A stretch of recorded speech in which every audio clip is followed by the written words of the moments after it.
be to God. கர்த்தருக்கு ஸ்தோத்திரம் உண்டாவதாக. கர்த்தருக்கு ஸ்தோத்திரமாகಲಿ. For our meditation, let's open our Bible to the book of Exodus, chapter 35, and read verse 15. நம்முடைய இன்றைய காலை தியானத்திற்காக யாத்ராகமம் 35ஆம் அதிகாரம் 33ஆம் அதிகாரம் 15ஆம் வசனத்திற்கு நம்முடைய வேதாகமங்களை திருப்புவோம். ನಮ್ಮ ಧ್ಯಾನಕ್ಕಾಗಿ ವಿಮೋಚನ ಕಾಂಡ 33 ಅದನ್ನ ವಾಕ್ಯಗಳನ್ನು ನಾವು ಸತ್ಯವೇದನ ತಿರುಗಿಸೋಣ. அப்பொழுது அவன் அவரை நோக்கி, உம்முடைய சமூகம் என்னோட கூட செல்லாமற் போனால் எங்களை இவ்விடத்திலிருந்து கொண்டு போகாதிரும். ಅದಕ್ಕೆ ಮೋಶೆ, ನೀನೇ ನಮ್ಮ ಸಂಗಡ ಬಾರದೆ ಹೋದರೆ ನಮ್ಮನ್ನು ಇಲ್ಲಿಂದ ಹೋಗಗೊಡಿಸಬಾರದು. Verse 14 in English. 14 in English. ஆங்கிலத்தில் 14ஆம் வசனம். And he said, oh sorry 15. 15ஆம் வசனம்.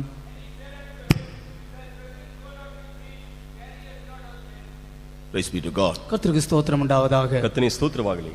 We know how God delivered the people of Israel from the land of Egypt, and he was leading them towards the promised land.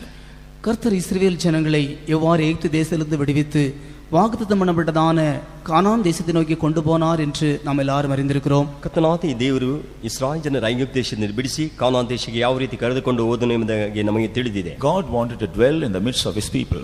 கர்த்தர் தம்முடைய ஜனங்களோடு வாசம் பண்ணும்படியாய் விரும்புகிறார். ದೇವರು ತನ್ನ ಜನರೊಂದಿಗೆ ವಾಸ ಮಾಡಲು ಇಷ್ಟಪಡುತ್ತಾನೆ. So God called Moses on the top of the mountain, and he gave them the pattern of the habitation of God.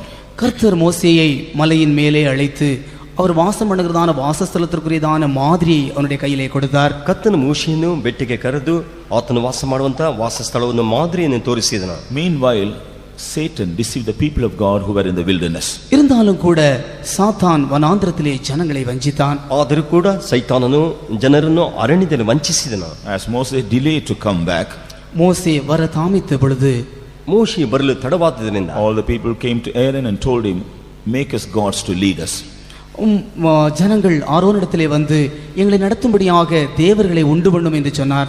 ಜನರು ಆರೋನ ಬಳಿಗೆ ಬಂದು ನಮ್ಮನ್ನು ನಡೆಸಲು ದೇವರನ್ನು ಉಂಟು ಮಾಡು ಎಂಬುದಾಗಿ ಹೇಳಿದರು. So golden calf was made, and they all worshipped the calf, and they also celebrated feast to it. அப்படினால் எல்லாரும் சேர்ந்து பொற்கன்று குட்டியை உண்டு பண்ணி அவர்கள் எல்லாரும் அதை நமஸ்கரித்து பண்டிகையை ஆசரிக்க ஆரம்பித்தார்கள். ಅವರೆಲ್ಲರೂ ಬಂಗಾರದ ಬಸವನನ್ನು ಉಂಟು ಮಾಡಿ ಅವರೆಲ್ಲರೂ ಹಬ್ಬವನ್ನು ಆಚರಿಸಿದರು. When the Lord saw this, he told Moses, thy people whom thou hast brought out of the land of Egypt, they have corrupted themselves. இதை கண்டதான தேவன் மோசேயை நோக்கி, நீ எகிப்திலிருந்து அழைத்து கொண்டு வந்தான ஜனங்கள் வனாந்திரத்திலே தங்களை தீட்டுப்படுத்திக் கொண்டார்கள் என்று சொன்னார். ಇದನ್ನು ನೋಡಿದಂತ ದೇವರು ಮೋಶೆಯನ್ನು ನೋಡಿ, ನೀನು ಐಗುಪ್ತದಿಂದ ಕರೆದುಕೊಂಡು ಬಂದ ಜನರು ತಮ್ಮನ್ನು ಒಲೆಪಡಿಸಿಕೊಂಡರು ಎಂಬುದಾಗಿ ಹೇಳಿದರು. When Moses came down from the mountain, he saw what had happened in the wilderness. மோசே பர்வதத்திலிருந்து இறங்கி வந்து பார்த்த பொழுது வனாந்திரத்திலே ஜனங்கள் செய்தான காரியங்களை கண்டான். ಮೋಶೆ ಬೆಟ್ಟದಿಂದ ಇಳಿದು ಬರುವಾಗ ಅರಣ್ಯದಲ್ಲಿ ಜನರು ಮಾಡಿದಂತ ಕಾರ್ಯವನ್ನು ನೋಡಿದನು. He also became angry. அவனும் கூட கோபம் கொண்டான். ಅವನು ಕೂಡ ಕೋಪಗೊಂಡನು. He broke the molten calf, and also he punished the people, those who worshipped it. அவன் அந்த பொற்கன்று குட்டியை உடைத்து போட்டு அதை ஆராதித்ததான ஜனங்களையும் அவன் சபித்தான். ಅವನು ಆ ಬಂಗಾರದ ಬಸವನ್ನು ಅದು ಒಡೆದು ಹಾಕಿ ಆ ಜನರು ಆರಾಧಿಸಿದ ಜನರನ್ನು ಶಪಿಸಿದನು. After this incident, the Lord told him, I will not lead these people anymore. அதற்கு பின்பு தேவன் இந்த ஜனங்களை இனிமேல் நான் நடத்த போவதில்லை என்று சொன்னார். ಅದಕ್ಕೆ ನಂತರ ಜನರನ್ನು ದೇವರು ಇನ್ನು ಮುಂದೆ ನಾನು ನಡೆಸುವುದಿಲ್ಲ ಎಂಬುದಾಗಿ ಹೇಳಿದನು. We read about this in the first and second verses of the same chapter. இதே அதிகாரத்தின் முதல் 2 வசனங்களிலே நாம் இதை குறித்து வாசிக்கலாம். ಇದೇ ಅಧ್ಯಾಯದಲ್ಲಿ ಮೊದಲ 2 ವಾಕ್ಯಗಳನ್ನು ನಾವು ಇದನ್ನು ಕುರಿತು ಓದಬಹುದು. Then Moses told the Lord. கர்த்தர் மோசேயை நோக்கி. Then Moses told the Lord. அதன் பின்பு மோசே கர்த்தரை பார்த்து, மோசே கர்த்தனை நோடி, Lord, if thy presence go not with me, carry us not up hence. அப்பொழுது மோசே கர்த்தரை பார்த்து, உம்முடைய சமூகம் என்னோட கூட செல்லாமற் போனால் எங்களை இவ்விடத்திலிருந்து கொண்டு போகாதிரும் என்று சொன்னான். ಕರ್ತನು ಮೋಶೆಯನ್ನು ಕರ್ತನು ನೋಡಿ, ನೀನು ನಮ್ಮ ಸಂಗಡ ಬರದೆ ಹೋದರೆ ನೀನು ನನ್ನನ್ನು ಇಲ್ಲಿಂದ ಹೋಗಗೊಳಿಸಬಾರದು ಅಂತ ಹೇಳಿದ. For Moses knew the value and the greatness of the presence of God. இங்கே மோசே கர்த்தருடைய சமூகத்தினுடைய மேன்மையை குறித்து இங்கே பேசுகிறான். ಇಲ್ಲಿ ಮೋಶೆಯು ಕರ್ತನ ಸಮೂಹದ ಶ್ರೇಷ್ಠತೆಯನ್ನು ಕುರಿತು ಮಾತನಾಡುತ್ತಾನೆ. Praise be to God. கர்த்தருக்கு ஸ்தோத்திரம் உண்டாவதாக. கர்த்தருக்கு ஸ்தோத்திரம் உண்டாகಲಿ. Dear children of God, God has brought us also in our spiritual wilderness. அருமையான தேவனுடைய ஜனங்களே, கர்த்தர் நம்மையும் கூட இந்த ಆವಿಕುರಿಯದಾನ ವನಾಂತರத்திலே கொண்டு வந்திருக்கிறார். ಪ್ರಿಯವಾದ ದೇವಜನರೇ, ನಮ್ಮನ್ನು ದೇವರು ಆತ್ಮಿಕ ಅರಣ್ಯದಲ್ಲಿ ಕರೆತಂದಿದ್ದಾನೆ. We are also journeying towards our promised land. நாமும் கூட நம்முடைய வாக்குத்தத்தம் பண்ணப்பட்டதான தேசத்தை நோக்கி பிரயாணம் பண்ணி கொண்டிருக்கிறோம். ನಾವು ಸಹ ವಾಗ್ದಾನ ಮಾಡப்பட்டಂತ ದೇಶವನ್ನು ನೋಡಿ ಹೋಗುತ್ತಿದ್ದೇವೆ. How many of us realize the necessity of the presence of God with us? நம்மில் எத்தனை பேர் கர்த்தருடைய சமூகத்தை குறித்ததான உணர்வோடு காணப்படுகிறோம்? ನಮ್ಮಲ್ಲಿ ಎಷ್ಟು ಮಂದಿ Necessity of the presence of God. தேவனுடைய சமூகத்தினுடைய தேவையை குறித்ததான உணர்வோடு காணப்படுகிறோம்? ನಾವು ಎಷ್ಟು ಮಂದಿ ದೇವರ ಸನ್ನಿಧಾನ ಅಂತ ಶ್ರೇಷ್ಠತೆ ಕುರಿತು ತಿಳಿದುಕೊಂಡಿದ್ದೇವೆ. Perhaps we may have some knowledge. ஒருவேளை நமக்கு ஒரு கொஞ்சம் அறிவு இருக்கலாம். ಒಂದು ವೇಳೆ ನಮಗೆ ಕೆಲವು We ತಿಳುವಳಿಕೆ may have ಇರಬಹುದು. some experience. நமக்கு சில அனுபவங்கள் இருக்கலாம். ಕೆಲವು ಅನುಭವಗಳು ಇರಬಹುದು. We may have some talents and gifts. நமக்கு சில வரங்களும் தாளந்துகளும் இருக்கலாம். ಕೆಲವು ವರಗಳು ತಾಲಂತುಗಳು ಇರಬಹುದು. We may have influence. நமக்கு மற்றவர்களுடைய நமக்கு செல்வங்கள் இருக்கலாம். ನಮಗೆ ಒಂದು ವೇಳೆ ಚೆಲುವೆ நமக்கு ಇರಬಹುದು. செல்வாக்கு இருக்கலாம். ನಮಗೆ ಚೆಲುವೆಗಳು ಇರಬಹುದು. How many of us lean upon all these things to go forward in our life? நம்முடைய இந்த எல்லா காரியங்களிலும் சார்ந்து கொண்டு நம்ம எத்தனை பேர் நம்முடைய ஜீவியத்திலே நம்முடைய பிரயாணத்தில் முன்னே போய் கொண்டிருக்கிறோம்? ಇವುಗಳ ಮೇಲೆ ನಾವು ಇರಿಕೊಂಡು ನಮ್ಮ ಪ್ರಯಾಣವನ್ನು ಎಷ್ಟು ಜನ ಮುಂದೆ ಹೋಗುತ್ತಿದ್ದೇವೆ. Leaning upon all these things, perhaps we may go, but we will not reach the destination. இந்த எல்லா காரியங்களையும் சார்ந்து கொண்டு ஒருவேளை நாம் பிரயாணமாய் போகலாம், ஆனால் நாம் போய் சேர வேண்டியதான இடத்திற்கு போய் சேர முடியாது. ಇವುಗಳ ಮೇಲೆ ಹೊರಗಿಕೊಂಡು ನಮ್ಮ ಪ್ರಯಾಣವನ್ನು ಮಾಡಬಹುದು, ಆದರೆ ನಾವು ಹೋಗಿ ಸೇರಬೇಕಾದ ಸ್ಥಳಕ್ಕೆ ಹೋಗಿ ಸೇರುವುದಕ್ಕಾಗುವುದಿಲ್ಲ. When the presence of God is not with us, we will not progress in our life. தேவனுடைய சமூகம் நம்மோடு இராமற் போகும் என்றால் நாம் நம்முடைய ஜீவியத்திலே முன்னேற முடியாது. ದೇವರ ಸಮೂಹವು ನಮ್ಮ ಸನ್ನಿಧಾನ ನಮ್ಮೊಂದಿಗೆ ಇರದೇ ಹೋದರೆ ನಾವು ಮುಂದೆ ಹೋಗೋದಕ್ಕೆ ಸಾಧ್ಯವಾಗುವುದಿಲ್ಲ. When the presence of God is not with us, we will not prosper in our life.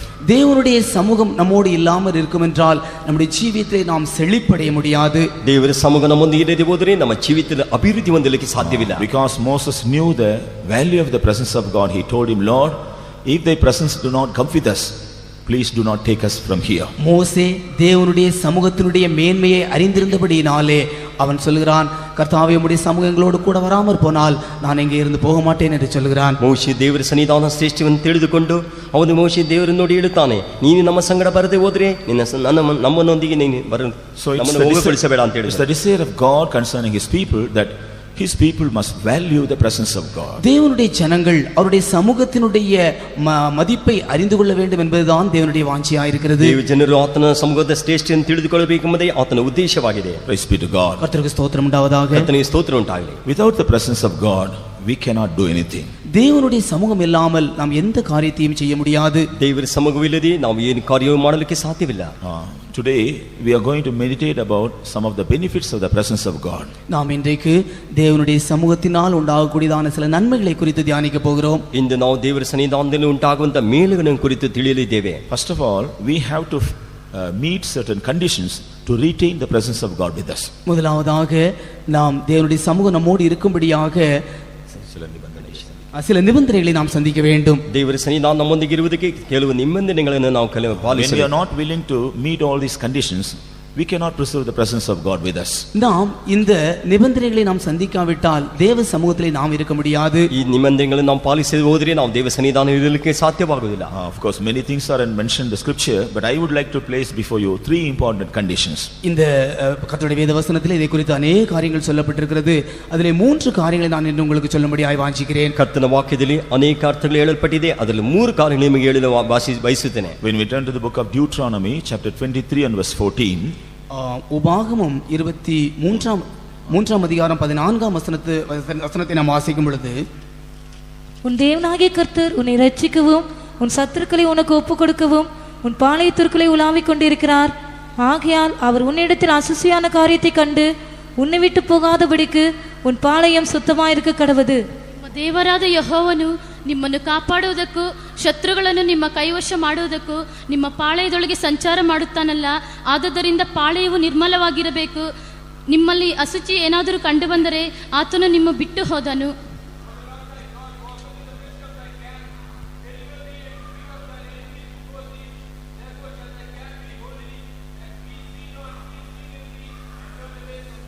so the first condition is முதலாவது நிபந்தனை, ಮೊದಲನೆಯ ನಿಯಮಗಳಿದು. we are the camp of the Lord and we must be holy for the Lord to dwell with us. நாம் கர்த்தருடைய பாளையமாய் இருக்கிறோம். கர்த்தர் நமக்குள்ளே வாசம் பண்ணும்படியாக நம்முடைய பாளையம் சுத்தமாய் இருக்க வேண்டும். ಕರ್ತನು ನಮ್ಮ ಪಾಳೆಯವಾಗಿದ್ದೇವೆ. ನಾವು ನಮ್ಮ ಪಾಳೆಯದಲ್ಲಿ ಕರ್ತನು ಸಂಚರಿಸಲಿಕ್ಕೆ ನಮ್ಮ ಪಾಳೆಯ ಶುದ್ಧವಾಗಿರಬೇಕು. When we give room for uncleanness to enter in, we cannot preserve the presence of God. நமக்குள்ளே அசுசி வர நாம் இடம் கொடுப்போம் என்றால் நாம் கர்த்தருடைய சமூகத்திலே நாம் காணப்பட முடியாது. ನಮ್ಮಲ್ಲಿ ಅಶುದ್ಧತೆ ಕಾಣಲ್ಪಡುವುದಾದರೆ ನಾವು ಕರ್ತನ ಸನ್ನಿಧಾನ ಕಾಣಲ್ಪಡುವುದಕ್ಕೆ ಸಾಧ್ಯವಾಗುವುದಿಲ್ಲ. Here we find when the Lord sees any uncleanness in our life, he will depart away from us.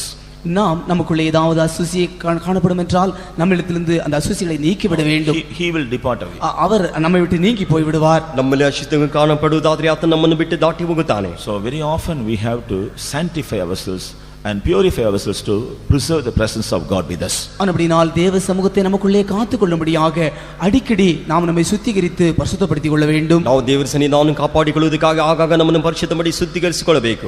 That's why we also have sanctification meetings very often and also have the Holy Communion.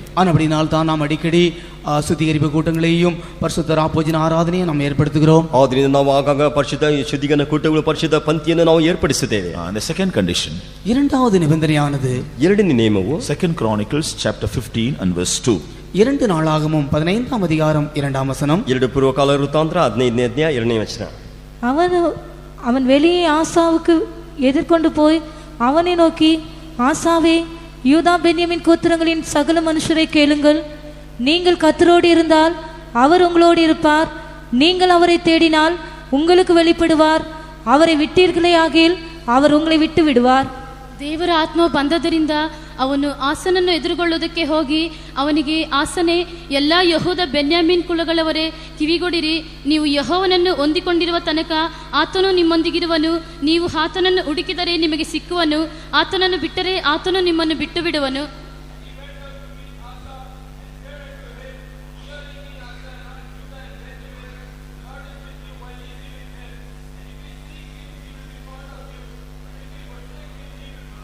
Praise be to God. கர்த்தருக்கு ஸ்தோத்திரம் உண்டாவதாக. ಕರ್ತನಿಗೆ ಸ್ತೋತ್ರವಾಗಲಿ.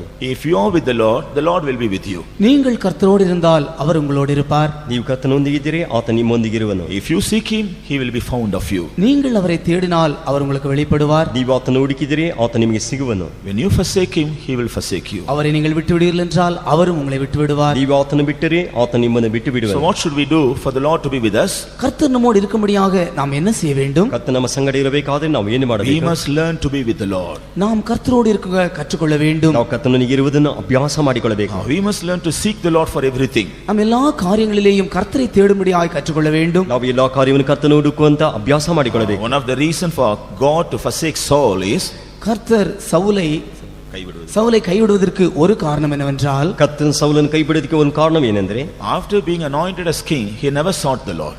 அவன் அபிஷேகம் பண்ணப்பட்ட அவன் ராஜாவாக அபிஷேகம் பண்ணப்பட்ட பின்பு அவன் ஒருபோதும் கர்த்தரை தேடவில்லை. ಅವನು ರಾಜನಾಗಿ ಅಭಿಷೇಕ ಮಾಡಲ್ಪಟ್ಟ ಮೇಲೆ ಒಂದು ಕಾಲ ದೇವರನ್ನು ಹುಡುಕಲಿಲ್ಲ. He didn't honor the presence of God. அவன் தேவ சமூகத்தை கனப்படுத்தவில்லை. ಅವನು ದೇವರ ಸನ್ನಿಧಾನವನ್ನು ಘನಪಡಿಸಲಿಲ್ಲ. He didn't respect the words of God. அவன் கர்த்தருடைய வார்த்தைகளை மதிக்கவில்லை. ಅವನು ದೇವರ ವಾಕ್ಯವನ್ನು ಓದಲಿಲ್ಲ. So God had to forsake him. ஆனபடியால் தான் கர்த்தர் அவனை தள்ளிவிட்டார். ಆದ್ದರಿಂದ ಕರ್ತನ ಅವನನ್ನು ಕೈ ಬಿಟ್ಟು ಬಿಟ್ಟನು. He was not with God, and so God did not want to be with him. நாம் கர்த்தரோடு He was not with God. அவன் கர்த்தரோடு இல்லாதபடினாலே கர்த்தர் அவனோடு இருக்க விரும்பவில்லை. ಕರ್ತನ ಆತನೊಂದಿಗೆ ಇಲ್ಲದಿರುವುದರಿಂದ ಕರ್ತನ ಅವನನ್ನು ಇರುವುದಕ್ಕೆ ಇಷ್ಟಪಡಲಿಲ್ಲ. But David was not so. ஆனால் தாவீது அப்படி அல்ல. ಆದರೆ ದಾವೀದನ ಹಾಗೆ ಅಲ್ಲ. After he was anointed king over Israel, அவன் இஸ்ரவேல் ஜனங்களுக்கு மேலாக ராஜாவாக அபிஷேகம் பண்ணப்பட்ட பின்பு, ಅವನು ಇಸ್ರಾಯೇಲ್ ಜನರಿಗೆ ಅರಸನಾಗಿ ರಾಜನಾಗಿ ಅಭಿಷೇಕ ಮಾಡಲ್ಪಟ್ಟ ಮೇಲೆ the first thing he did was bringing the presence of God to his kingdom. அவன் முதலாவது செய்த காரியம் அவனுடைய ராஜ்ய பாரத்துக்குள்ளே அவன் தேவ சமூகத்தை கொண்டு வந்தான். ಅವನು ಮೊದಲನೇದಾಗಿ ಮೊದಲು ಅವನ ರಾಜ್ಯಭಾರದಲ್ಲಿ ದೇವರ ಸನ್ನಿಧಾನವನ್ನು ತಂದನು. He brought the ark of God. அவன் கர்த்தருடைய பெட்டியை அவனுடைய ராஜ்ய பாரத்தை கொண்டு வந்தான். ಅವನು ತನ್ನ ಕರ್ತನ ಪೆಟ್ಟಿಯನ್ನು ತನ್ನ ರಾಜ್ಯದೊಳಗೆ ತಂದನು. Likewise he brought the presence of God. அவன் அதை போலவே தேவ சமூகத்தை கொண்டு வந்தான். ಅದೇ ರೀತಿಯಾಗಿ ದೇವರ ಸನ್ನಿಧಾನವನ್ನು ತರತನು. So he was with God, and so the Lord was with him until his end. அவன் கர்த்தரோடு இருந்தபடியினால் அவனுடைய கடைசி வரைக்கும் கர்த்தர் அவனோடு கூட இருந்தார். ಅವನು ಕರ್ತನೊಂದಿಗೆ ನಿಮಿತ್ತವಾಗಿ ಕಡೆಯವರೆಗೂ ಕರ್ತನ ಅವನ ಸಂಗಡ ಇದ್ದನು. So dear children of God, how many of us are willing to bring the ark of God into our life as well as in our houses? அருமையான தேவனுடைய பிள்ளைகளே, நம்மில் எத்தனை பேர் கர்த்தருடைய பெட்டியை நம்முடைய ஜீவியத்திற்குள்ளும் நம்முடைய வீட்டிற்குள்ளும் கொண்டு வர நாம் ஆசைப்படுகிறோம்? ಪ್ರಿಯವಾದ ದೇವರ ಜನರೇ, ನಮ್ಮಲ್ಲಿ ಎಷ್ಟು ಮಂದಿ ಕರ್ತನ ಪೆಟ್ಟಿಗೆಯನ್ನು ನಮ್ಮ ಜೀವಿತದಲ್ಲೂ ನಮ್ಮ ಮನೆಯಲ್ಲೂ ತರಲಿಕ್ಕೆ ಇಷ್ಟಪಡುತ್ತೇವೆ? When we are willing to be seen with the Lord, then the Lord will be with us. கர்த்தரை நாம் தேடும்படியாக நாம் மனப்பூர்வமாக தேடும் பொழுது, when we are willing to be seen with the Lord, he will be with us. தேவனோடு நாம் இருக்கும்படியாக நாம் விரும்பினால் கர்த்தர் நம்மோடு கூட இருப்பார். ದೇವರೊಂದಿಗೆ ಇರುವುದಕ್ಕೆ ಇಷ್ಟಪಡುವುದಾದರೆ ದೇವರು ನಮ್ಮೊಂದಿಗೆ ಇರುವುದಕ್ಕೆ ಇಷ್ಟಪಡುತ್ತಾನೆ. And also we must seek the Lord for everything. seek the Lord for everything. நாம் எல்லா காரியங்களுக்கும் கர்த்தரையே தேட வேண்டும். ನಾವು ಎಲ್ಲ ಕಾರ್ಯಕ್ಕೂ ಕರ್ತನನ್ನೇ ಭರವಸೆ ಇಡಬೇಕು. Certain things we do in order to grieve God. சில காரியங்களை கர்த்தரை துக்கப்படுத்தும்படியாக நாம் செய்கிறோம். ಕೆಲವು ಕಾರ್ಯಗಳನ್ನು ದೇವರು ದುಃಖಪಡಿಸುವಂತೆ ನಾವು ಮಾಡುತ್ತೇವೆ. Certain things we do that may not please God. கர்த்தருக்கு பிரியமில்லாத சில காரியங்களை நாம் செய்கிறோம். ಕರ್ತನಿಗೆ ಮೆಚ್ಚುಗೆಯಿಲ್ಲದಿರುವ ಕಾರ್ಯಗಳನ್ನು ಕೆಲವು In ಮಾಡುತ್ತೇವೆ. all those occasions we will not seek the Lord. அப்படிப்பட்டதான சந்தர்ப்பங்களிலே நாம் கர்த்தரை தேடுவதில்லை. ಅಂತ ಸಂದರ್ಭದಲ್ಲಿ ನಾವು ಕರ್ತನ ಹುಡುಕುವುದಿಲ್ಲ. We try to avoid God and do everything. நாம் கர்த்தரை விட்டு நாம் காரியங்களை செய்ய முடியாய் முற்படுகிறோம். ನಾವು ಕರ್ತನ ಬಿಟ್ಟು ದೇವರ ಆರಾಧನೆ ಮಾಡೋದಕ್ಕೆ ಹೊರಡುತ್ತೇವೆ. Then in all these occasions we will be losing the presence of God. அப்பேற்பட்டதான எல்லா சந்தர்ப்பங்களிலும் தேவ சமூகத்தை நாம் இழந்து போகிறோம். ಆ ಸಂದರ್ಭದಲ್ಲೆಲ್ಲ ನಾವು ದೇವರ ಸನ್ನಿಧಾನವನ್ನು ಕಳೆದುಕೊಳ್ಳುತ್ತೇವೆ. In this new year, during the past 5 months, let us examine and find out in how many occasions we avoided the presence of God and did many things. இந்த புதிய வருஷத்தினுடைய 5 மாதங்கள் கடந்து போனதான 5 மாதங்களை நாம் யோசித்து பார்ப்போம். நாம் எத்தனை சந்தர்ப்பங்களிலே தேவனை விட்டு தேவனுடைய சமூகத்தை விட்டு மற்ற காரியங்களை நாம் செய்திருக்கிறோம். ಈ ವರ್ಷದ 5 ತಿಂಗಳು ದಾಟಿ ಹೋಯಿತು. ನಾವು ಇಷ್ಟು ಸಾರಿ ನಾವು ದೇವರ ಸನ್ನಿಧಾನ ದೇವರ ಸಮೂಹವನ್ನು ಬಿಟ್ಟು ನಾವು ದಾಟಿ ಹೋಗಿದ್ದೇವೆ. Instead of seeking God, we would have sought many other things. நாம் தேவனை தேடுவதை விட்டு அந்த சந்தர்ப்பத்திலே மற்ற பல காரியங்களை தேடி இருக்கிறோம். ನಾವು ದೇವರನ್ನು ಬಿಟ್ಟು ಅನೇಕ ಕಾರ್ಯಗಳನ್ನು ನಾವು ಹುಡುಕಿ ಹೋಗಿದ್ದೇವೆ. By doing this we have lost the presence of God. இப்படி செய்யறது நிமித்தமாக தேவ சமூகத்தை நாம் இழந்து போயிருக்கிறோம். ಈ ರೀತಿ ಮಾಡುವುದರಿಂದ ನಾವು ದೇವರ ಸಮೂಹವನ್ನು ಕಳೆದುಕೊಂಡಿದ್ದೇವೆ. In order to preserve the presence of God, நாம் தேவ சமூகத்தை காத்துக்கொள்வதற்கு பதிலாக ನಾವು ದೇವರ ಸನ್ನಿಧಾನವನ್ನು ಕಾಪಾಡಿಕೊಳ್ಳುವುದಕ್ಕೆ நாம் தேவனுடைய சமூகத்தை பாதுகாக்க ದೇವರ ಸನ್ನಿಧಾನವನ್ನು ಕಾಪಾಡಿಕೊಳ್ಳುವುದಕ್ಕೆ we must be always learn to be with him.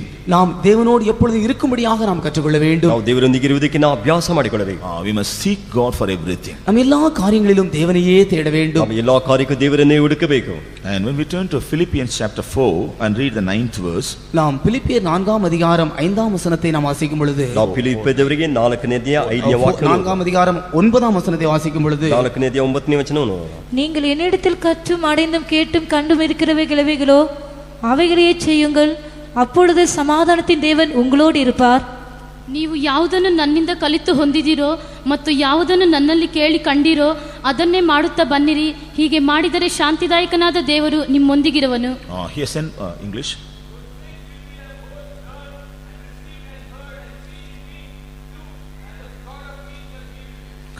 Concerning the Philippian church, St. Paul says, பிலிப்பிய சபையை பார்த்து அப்போஸ்தலனாகிய பவுல் சொல்லும் பொழுது, ಫಿಲಿಪ್ಪಿ ಸಭೆಯಲ್ಲಿ ಅಪೊಸ್ತಲನಾದ ಪೌಲನು ಹೇಳುವಾಗ, you have learned many things from me.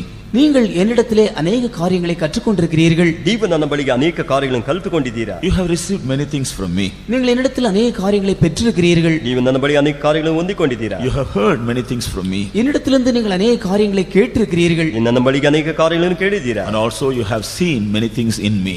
எனக்குள்ளேயும் अनेक காரியங்களை நீங்கள் கண்டும் இருக்கிறீர்கள். ನನ್ನಲ್ಲಿ ಅನೇಕ ಕಾರ್ಯಗಳನ್ನು ನೀವು ಕಂಡುಕೊಂಡಿದ್ದೀರಾ. So whatever you have learned, received, whatever you have seen and heard, do accordingly. நீங்கள் என்னிடத்திலே கண்டும் கற்றும் அடைந்தும் கேட்டும் கண்டும் இருக்கிறதான அப்பேற்பட்ட காரியங்களை நீங்கள் செய்யுங்கள்.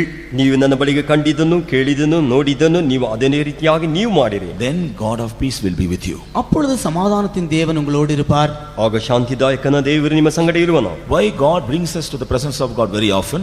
கர்த்தர் எதற்காக நம்மை அடிக்கடி தேவ சமூகத்திற்கு கொண்டு வருகிறார்? ಕರ್ತನ ಯಾತಕ್ಕೆ ಆಗಾಗ ದೇವರ ಸನ್ನಿಧಾನ ಕರೆತಿರ್ತಾನೆ. To learn many things. நாம் अनेक காரியங்களை கற்றுக்கொள்ளும்படியாக, ನಾವು ಅನೇಕ ಕಾರ್ಯಗಳನ್ನು ಕಲಿತುಕೊಳ್ಳುವುದಕ್ಕೆ, To receive many things. நாம் अनेक காரியங்களை பெற்றுக்கொள்ளும்படியாக, ಅನೇಕ ಕಾರ್ಯಗಳು To ಹೊಂದಿಕೊಳ್ಳುವುದಕ್ಕೆ, hear many things. நாம் अनेक காரியங்களை கேட்கும்படியாக, ಅನೇಕ ಕಾರ್ಯಗಳು ಕೇಳುವುದಕ್ಕಾಗಿ, To see many things. अनेक காரியங்களை காணும்படியாக. ಅನೇಕ ಕಾರ್ಯಗಳನ್ನು ನೋಡುವುದಕ್ಕಾಗಿ. So whenever the Lord brings us to the presence of God, through the saints of God, God is doing all these things. நாம் எப்பொழுதெல்லாம் கர்த்தருடைய சமூகத்திற்கு கர்த்தர் நம்மை கொண்டு வருகிறாரோ அந்த சமயங்களில் எல்லாம் கர்த்தருடைய பரிசுத்தவான்கள் மூலமாக இந்த காரியங்களை நமக்கு செய்கிறார். ಕರ್ತನು ನಮ್ಮನ್ನು ದೇವರ ಸನ್ನಿಧಾನ ಕರೆತರುವಾಗಲೇ ಪರಿಶುದ್ಧರ ಮೂಲಕವಾಗಿ ಕರ್ತನು ಇಂಥ ಕಾರ್ಯಗಳನ್ನು ನಮ್ಮಲ್ಲಿ ಮಾಡುತ್ತಾನೆ. After hearing, after seeing, after learning many things, how are we living?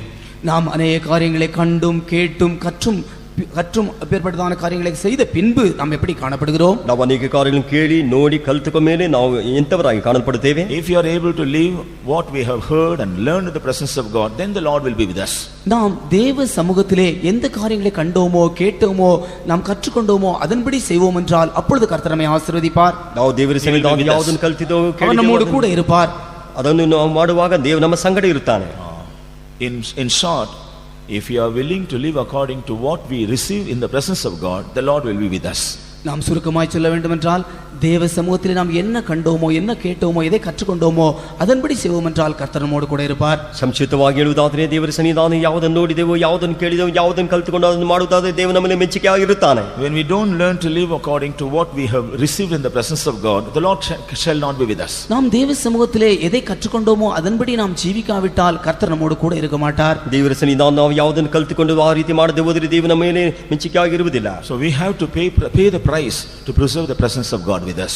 நாம் தேவ சமூகத்தை நாம் காத்துக்கொள்ளும்படியாக நாம் அதற்காக ஒரு விலைக்கிரயத்தை கொடுக்க வேண்டும். ದೇವರ ಸನ್ನಿಧಾನವನ್ನು ಕಾಪಾಡಿಕೊಳ್ಳುವುದಕ್ಕಾಗಿ ಅದಕ್ಕೆ ಬೇಕಾದ ಬೆಲೆಯ ಕ್ರಿಯೆಯನ್ನು ಕೊಡಬೇಕು. Why God wants us to be seen in the presence of God? கர்த்தர் எதற்காக தேவ சமூகத்தில் இருக்கும்படியாய் வாஞ்சிக்கிறார்? ಕರ್ತನು ಯಾತಕ್ಕೆ ದೇವರ ಸನ್ನಿಧಾನ ಇರುವುದಕ್ಕಾಗಿ ಇಷ್ಟಪಡುತ್ತಾನೆ? We know when God created all the living creatures, கர்த்தர் எல்லா ஜீவராசிகளையும் சிருஷ்டித்த பொழுது ದೇವರೇ ಎಲ್ಲ ಜೀವರಾಶಿಗಳನ್ನು ಸೃಷ್ಟಿಸಿದ ಮೇಲೆ He never wanted them to be with Him. He never wanted all those things to be with Him. அவைகளோடு அவர் இருக்கும்படியாக விரும்பவில்லை. அவரೊಂದಿಗೆ ಆತನು ಇರುವುದಕ್ಕೆ ಇಷ್ಟಪಡಲಿಲ್ಲ. அவைகள் எல்லாம் அவரோடு இருக்கும்படியாக அவர் விரும்பவில்லை. ಅವೆಲ್ಲವೂ ಆತನೊಂದಿಗೆ ಇರುವುದಕ್ಕೆ ಇಷ್ಟಪಡಲಿಲ್ಲ. But when God created man after His own likeness and image, ஆனால் மனுஷனை தன்னுடைய சொந்த சாயலாக தன்னுடைய ரூபத்தின்படி சிருஷ்டித்த பின்பு ದೇವರು ತನ್ನ ಸಾರೂಪ್ಯಕ್ಕನುಸಾರವಾಗಿ ರೂಪಕ್ಕನುಸಾರವಾಗಿ ಮನುಷ್ಯನ ಉಂಟು ಮಾಡಿದ ಮೇಲೆ He wanted that man to be always with Him. அந்த மனுஷனானவன் தன்னோடே இருக்கும்படியாக அவர் வாஞ்சித்தார். ಆ ಮನುಷ್ಯன் ತನ್ನೊಂದಿಗೆ ಇರಬೇಕೆಂಬುದಾಗಿ ಇಷ್ಟಪಟ್ಟನು. So man was created to live with God. மனுஷன் தேவனோடு இருக்கும்படியாகவே சிருஷ்டிக்கப்பட்டான். ಮನುಷ್ಯன் ದೇವರೊಂದಿಗೆ ಇರುವುದಕ್ಕಾಗಿ ಸೃಷ್ಟಿಸಲ್ಪಟ್ಟನು. But being deceived by Satan, the first man lost this experience. ஆனால் சாத்தானால் வஞ்சிக்கப்பட்டதான முதலாவது மனிதன் இந்த அனுபவத்தை இழந்து போனான். ಆದರೆ ಸೈತಾನ ವಂಚಿಸಲ್ಪಟ್ಟ ಮೊದಲೇ ಮನುಷ್ಯನ ಈ ಅನುಭವಗಳನ್ನು ಕಳೆದುಕೊಂಡನು. In the life of the children of Israel who were called the people of God in the Old Testament, பழைய ஏற்பாட்டிலே தேவனுடைய ஜனங்கள் என்று அழைக்கப்பட்டதான இஸ்ரவேல் ஜனங்களுடைய ஜீவியத்திலே ಹಳೆಯ ಒಡಂಬಡಿಕೆ ಕಾಲದಲ್ಲಿ ದೇವ ಜನರು ಎಂಬುದಾಗಿ ಕರೆಯಲ್ಪಟ್ಟಂತ ಇಸ್ರಾಯೇಲರ ಜೀವಿತದಲ್ಲಿ God wanted to dwell with them. கர்த்தர் அவர்களோடு வாசம் பண்ணும்படியாய் விரும்பினார். ಕರ್ತನ ಅವರ ಮಧ್ಯದಲ್ಲಿ ವಾಸ ಮಾಡಲು ಇಷ್ಟಪಟ್ಟನು. Because He wanted His people to be with Him, He wanted to dwell in their midst. கர்த்தர் அவருடைய ஜனங்கள் அவரோடு இருக்கும்படியாக அவர்கள் மத்தியிலே ஒரு வாசம் பண்ணும்படியாய் விரும்பினார். ಜನರು ಆತನೊಂದಿಗೆ ಇರುವುದಕ್ಕಾಗಿ ಅವರ ಮಧ್ಯದಲ್ಲಿ ದೇವರ ವಾಸ ಮಾಡಲು ಇಷ್ಟಪಟ್ಟನು. Even the Old Testament people also never fulfilled the desire of God. பழைய ஏற்பாட்டு ஜனங்கள் கூட தேவனுடைய வாஞ்சையை அவர்கள் முற்றிலுமாக அவர்கள் நிறைவேற்றவில்லை.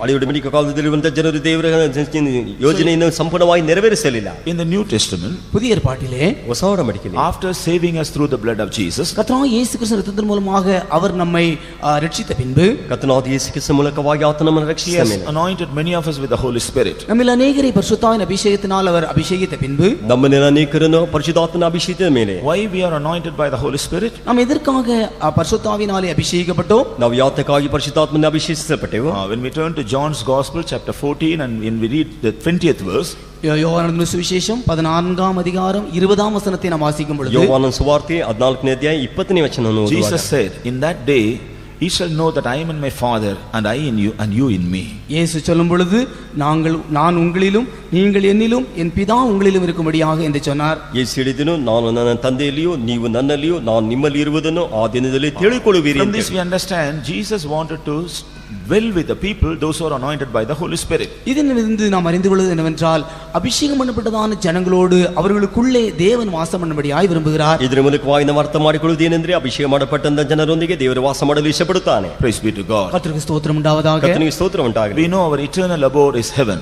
நம்முடைய நித்திய வாசஸ்தலமானது பரலோகம் என்று நாம் அறிவோம். ನಮ್ಮ ನಿತ್ಯ ವಾಸ ಸ್ಥಳವನ್ನು ಪರಲೋಕ ಎಂಬುದಾಗಿ ತಿಳಿದಿದ್ದೇವೆ. What are we going to do in heaven? நாம் பரலோகத்தில் என்ன செய்ய போகிறோம்? ನಾವು ಪರಲೋಕದಲ್ಲಿ ಏನು ಮಾಡಲು ಹೋಗುತ್ತೇವೆ? We are going to dwell in His presence. நாம் அவருடைய சமூகத்திலே வாசம் பண்ண போகிறோம். ನಾವು ಆತನ ಸನ್ನಿಧಾನದಲ್ಲಿ ವಾಸ ಮಾಡಲಿದ್ದೇವೆ. We are going to glorify Him. நாம் அவரை மகிமைப்படுத்த போகிறோம். ನಾವು ಆತನನ್ನು ಮಹಿಮೆಪಡಿಸಲಿದ್ದೇವೆ. We are going to serve Him. நாம் அவரை சேவிக்க போகிறோம். ನಾವು ಆತನ ಸೇವಿಸಲು ಹೋಗುತ್ತೇವೆ. So when we don't like to live in the presence of God, we cannot live for Him, we cannot serve Him.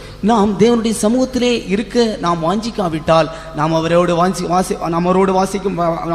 அவரோடு இருக்க முடியாது, அவரை சேவிக்கவும் முடியாது. ನಾವು ಆತನ ಸನ್ನಿಧಾನವನ್ನು ಕಾಪಾಡಿಕೊಳ್ಳದೆ ಹೋದರೆ ಆತನೊಂದಿಗೆ ಇರಲಿಕ್ಕೆ ಸಾಧ್ಯವಿಲ್ಲ, ಆತನ ಸೇವಿಸಲಿಕ್ಕೆ ಸಾಧ್ಯವಾಗುವುದಿಲ್ಲ. That's why while we are living on this earth, He always wants us to live in His presence. ஆனபடினால் இந்த பூமியில நாம் ஜீவிக்கும் பொழுது தானே எப்பொழுதும் அவருடைய சமூகத்திலேயே காணப்பட நாம் வாஞ்சிக்க வேண்டும். ಆದ್ದರಿಂದ ನಾವು ಭೂಮಿಯಲ್ಲಿ ಜೀವಿಸುವಂತ ದಿನದಲ್ಲಿ ಯಾವಾಗ ಆತನ ಸನ್ನಿಧಾನದಲ್ಲಿ ಜೀವಿಸಲಿಕ್ಕೆ ಅಭ್ಯಾಸ ಮಾಡಿಕೊಳ್ಳಬೇಕು. He wants us to live in His presence. அவர் தம்முடைய நாம் அவருடைய சமூகத்திலே வசிக்கும்படியாக வாசம் பண்ணும்படியாக அவர் விரும்புகிறார். ನಾವು ಆತನ ಸನ್ನಿಧಾನದಲ್ಲಿ ವಾಸಿಸಲು ನಿವಾಸಿಸಲು ಸೇವಿಸಲು ಆತನ ಇಷ್ಟಪಡುತ್ತಾನೆ. Praise be to God. கர்த்தருக்கு ஸ்தோத்திரம் உண்டாவதாக. ಕರ್ತನಿಗೆ ಸ್ತೋತ್ರ ಉಂಟಾಗಲಿ. So when we live in the presence of God, நாம் தேவ சமூகத்திலே வாசம் பண்ணும் பொழுது, ನಾವು ದೇವ ಸನ್ನಿಧಾನದಲ್ಲಿ ವಾಸ ಮಾಡುವಾಗ, we see how God deals with us. கர்த்தர் நம்மோடு எப்படி இடைபடுகிறார்? ಕರ್ತನ ನಮ್ಮೊಂದಿಗೆ ಯಾವ ರೀತಿ we see how God deals with us. நாம் கர்த்தர் நம்மோடு எவ்வாறு இடைபடுகிறார் என்று நாம் பார்க்கிறோம். ನಾವು ಕರ್ತನ ನಮ್ಮೊಂದಿಗೆ ಒಡನಾಟ ಮಾಡುವುದನ್ನು ನಾವು ಗಮನಿಸುತ್ತೇವೆ. As a shadow, when we learn from certain different experiences in the scripture, நாம் பரிசுத்த வேதாகமத்தில் அதற்கு நிழலாட்டமாக சில காரியங்களை காணும் பொழுது, ಅದಕ್ಕೆ ನಾವು ಸತ್ಯವೇದದಲ್ಲಿ ಕೆಲವು ಛಾಯೆಯಾಗಿ ಕೆಲವು ಕಾರ್ಯಗಳನ್ನು ನೋಡುವಾಗ, first of all in Luke's Gospel chapter 7, முதலாவதாக லூக்கா எழுதின சுவிசேஷம் 7ஆம் அதிகாரத்திலே, ಮೊದಲನೇದಾಗಿ ಲೂಕನ ಸುವಾರ್ತೆ 7ನೇ ಅಧ್ಯಾಯದಲ್ಲಿ, when Jesus was called for a feast at a Pharisee's house, இயேசு ஒரு பரிசேயனுடைய வீட்டுக்கு விருந்துக்காக அழைக்கப்பட்டார். ಯೇಸು ಒಂದು ಪರಿಸಾಯ ಮನೆಗೆ ಔತಣಕ್ಕಾಗಿ ಕರೆಯಲ್ಪಟ್ಟನು. Here we find a sinful woman came to Jesus. அங்கே ஒரு பாவம் நிறைந்ததான ஒரு ஸ்திரீ இயேசுவினிடத்தில் வந்ததை காண்கிறோம். ಅಲ್ಲಿ ಒಂದು ಪಾಪ ತುಂಬಿದ ಸ್ತ್ರೀ ಯೇಸುವಿನ ಬಳಿಗೆ ಬಂದಿದ್ದನ್ನು ನೋಡುತ್ತೇವೆ.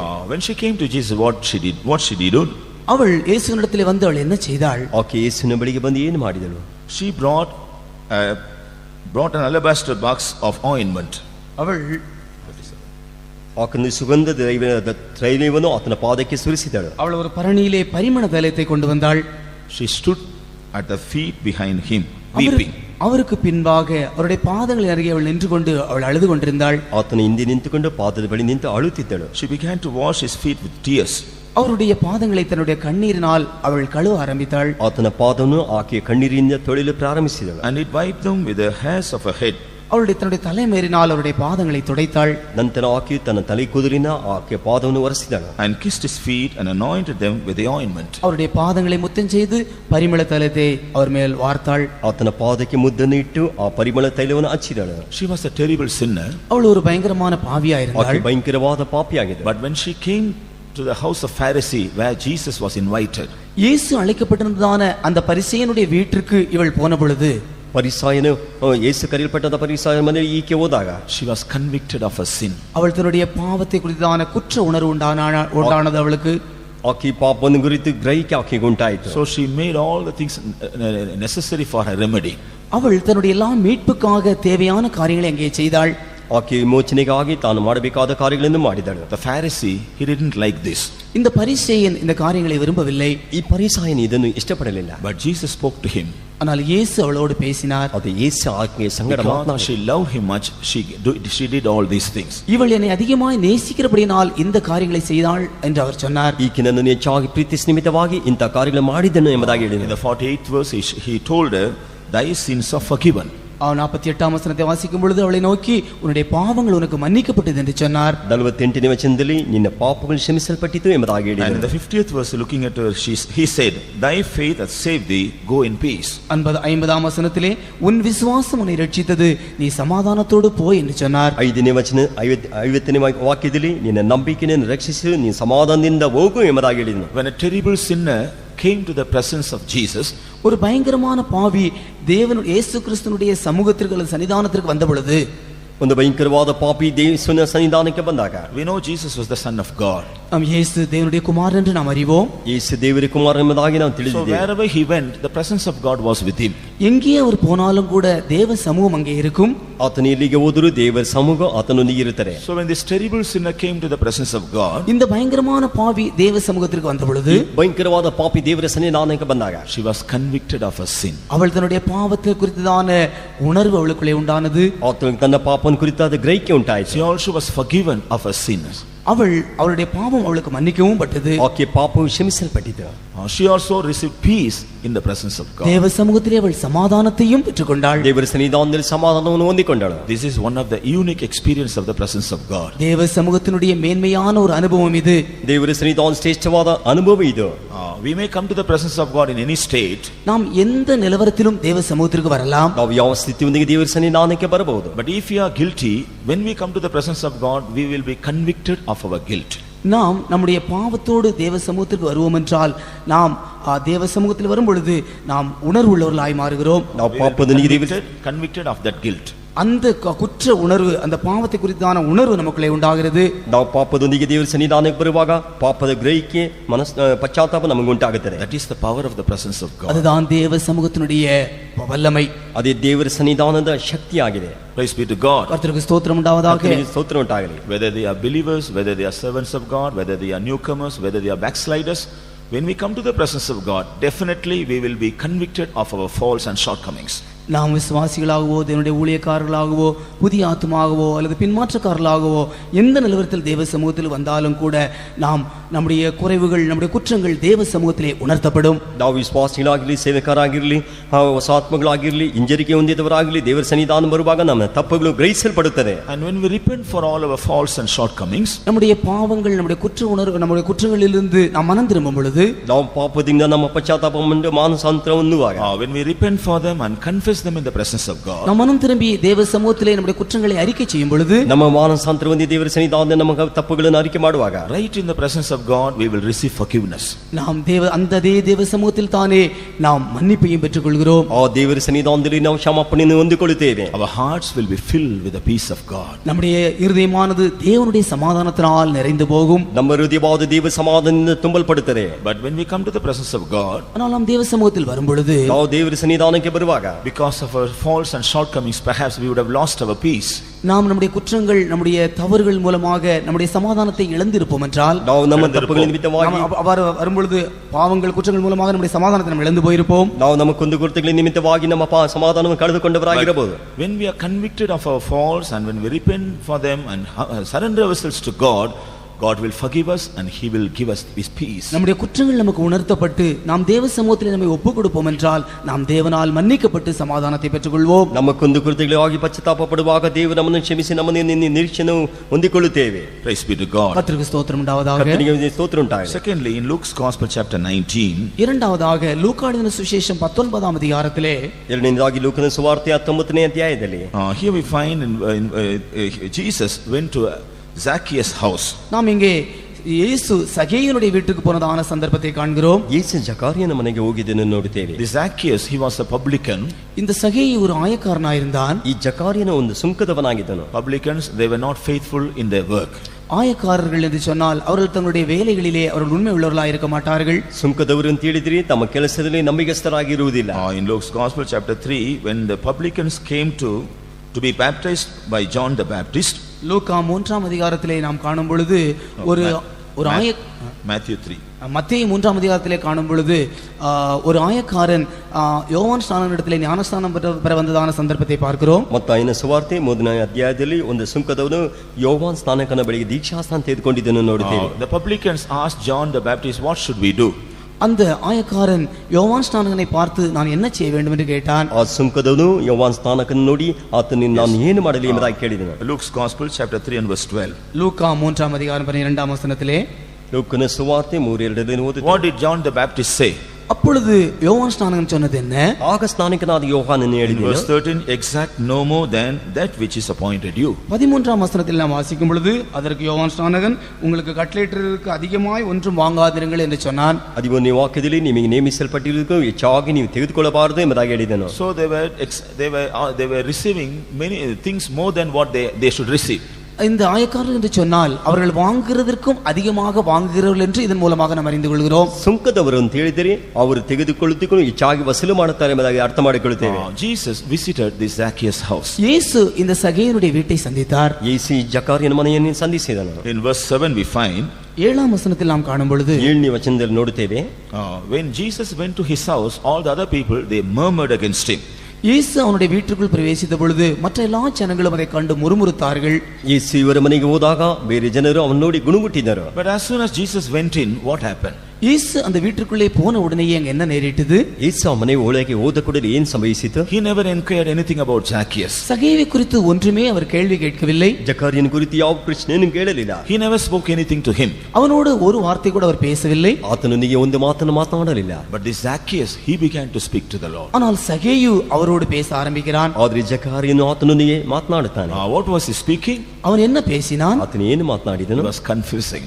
அவன் தன்னுடைய குற்றங்களை அவன் அறிக்கை இடுகிறான். ತನ್ನ ಕೊರತೆಗಳನ್ನು ಅರಿಕೆ ಮಾಡುತ್ತಾನೆ. He is confessing all his state to the Lord. அவனுடைய எல்லா நிலவரத்தையும் கர்த்தரிடத்திலே அப்படியே அவன் அறிக்கை இடுகிறான். ತನ್ನ ಎಲ್ಲ ಸ್ಥಿತಿಯನ್ನು ದೇವರ ಬಳಿಗೆ ಅರಿಕೆ ಮಾಡುತ್ತಾನೆ.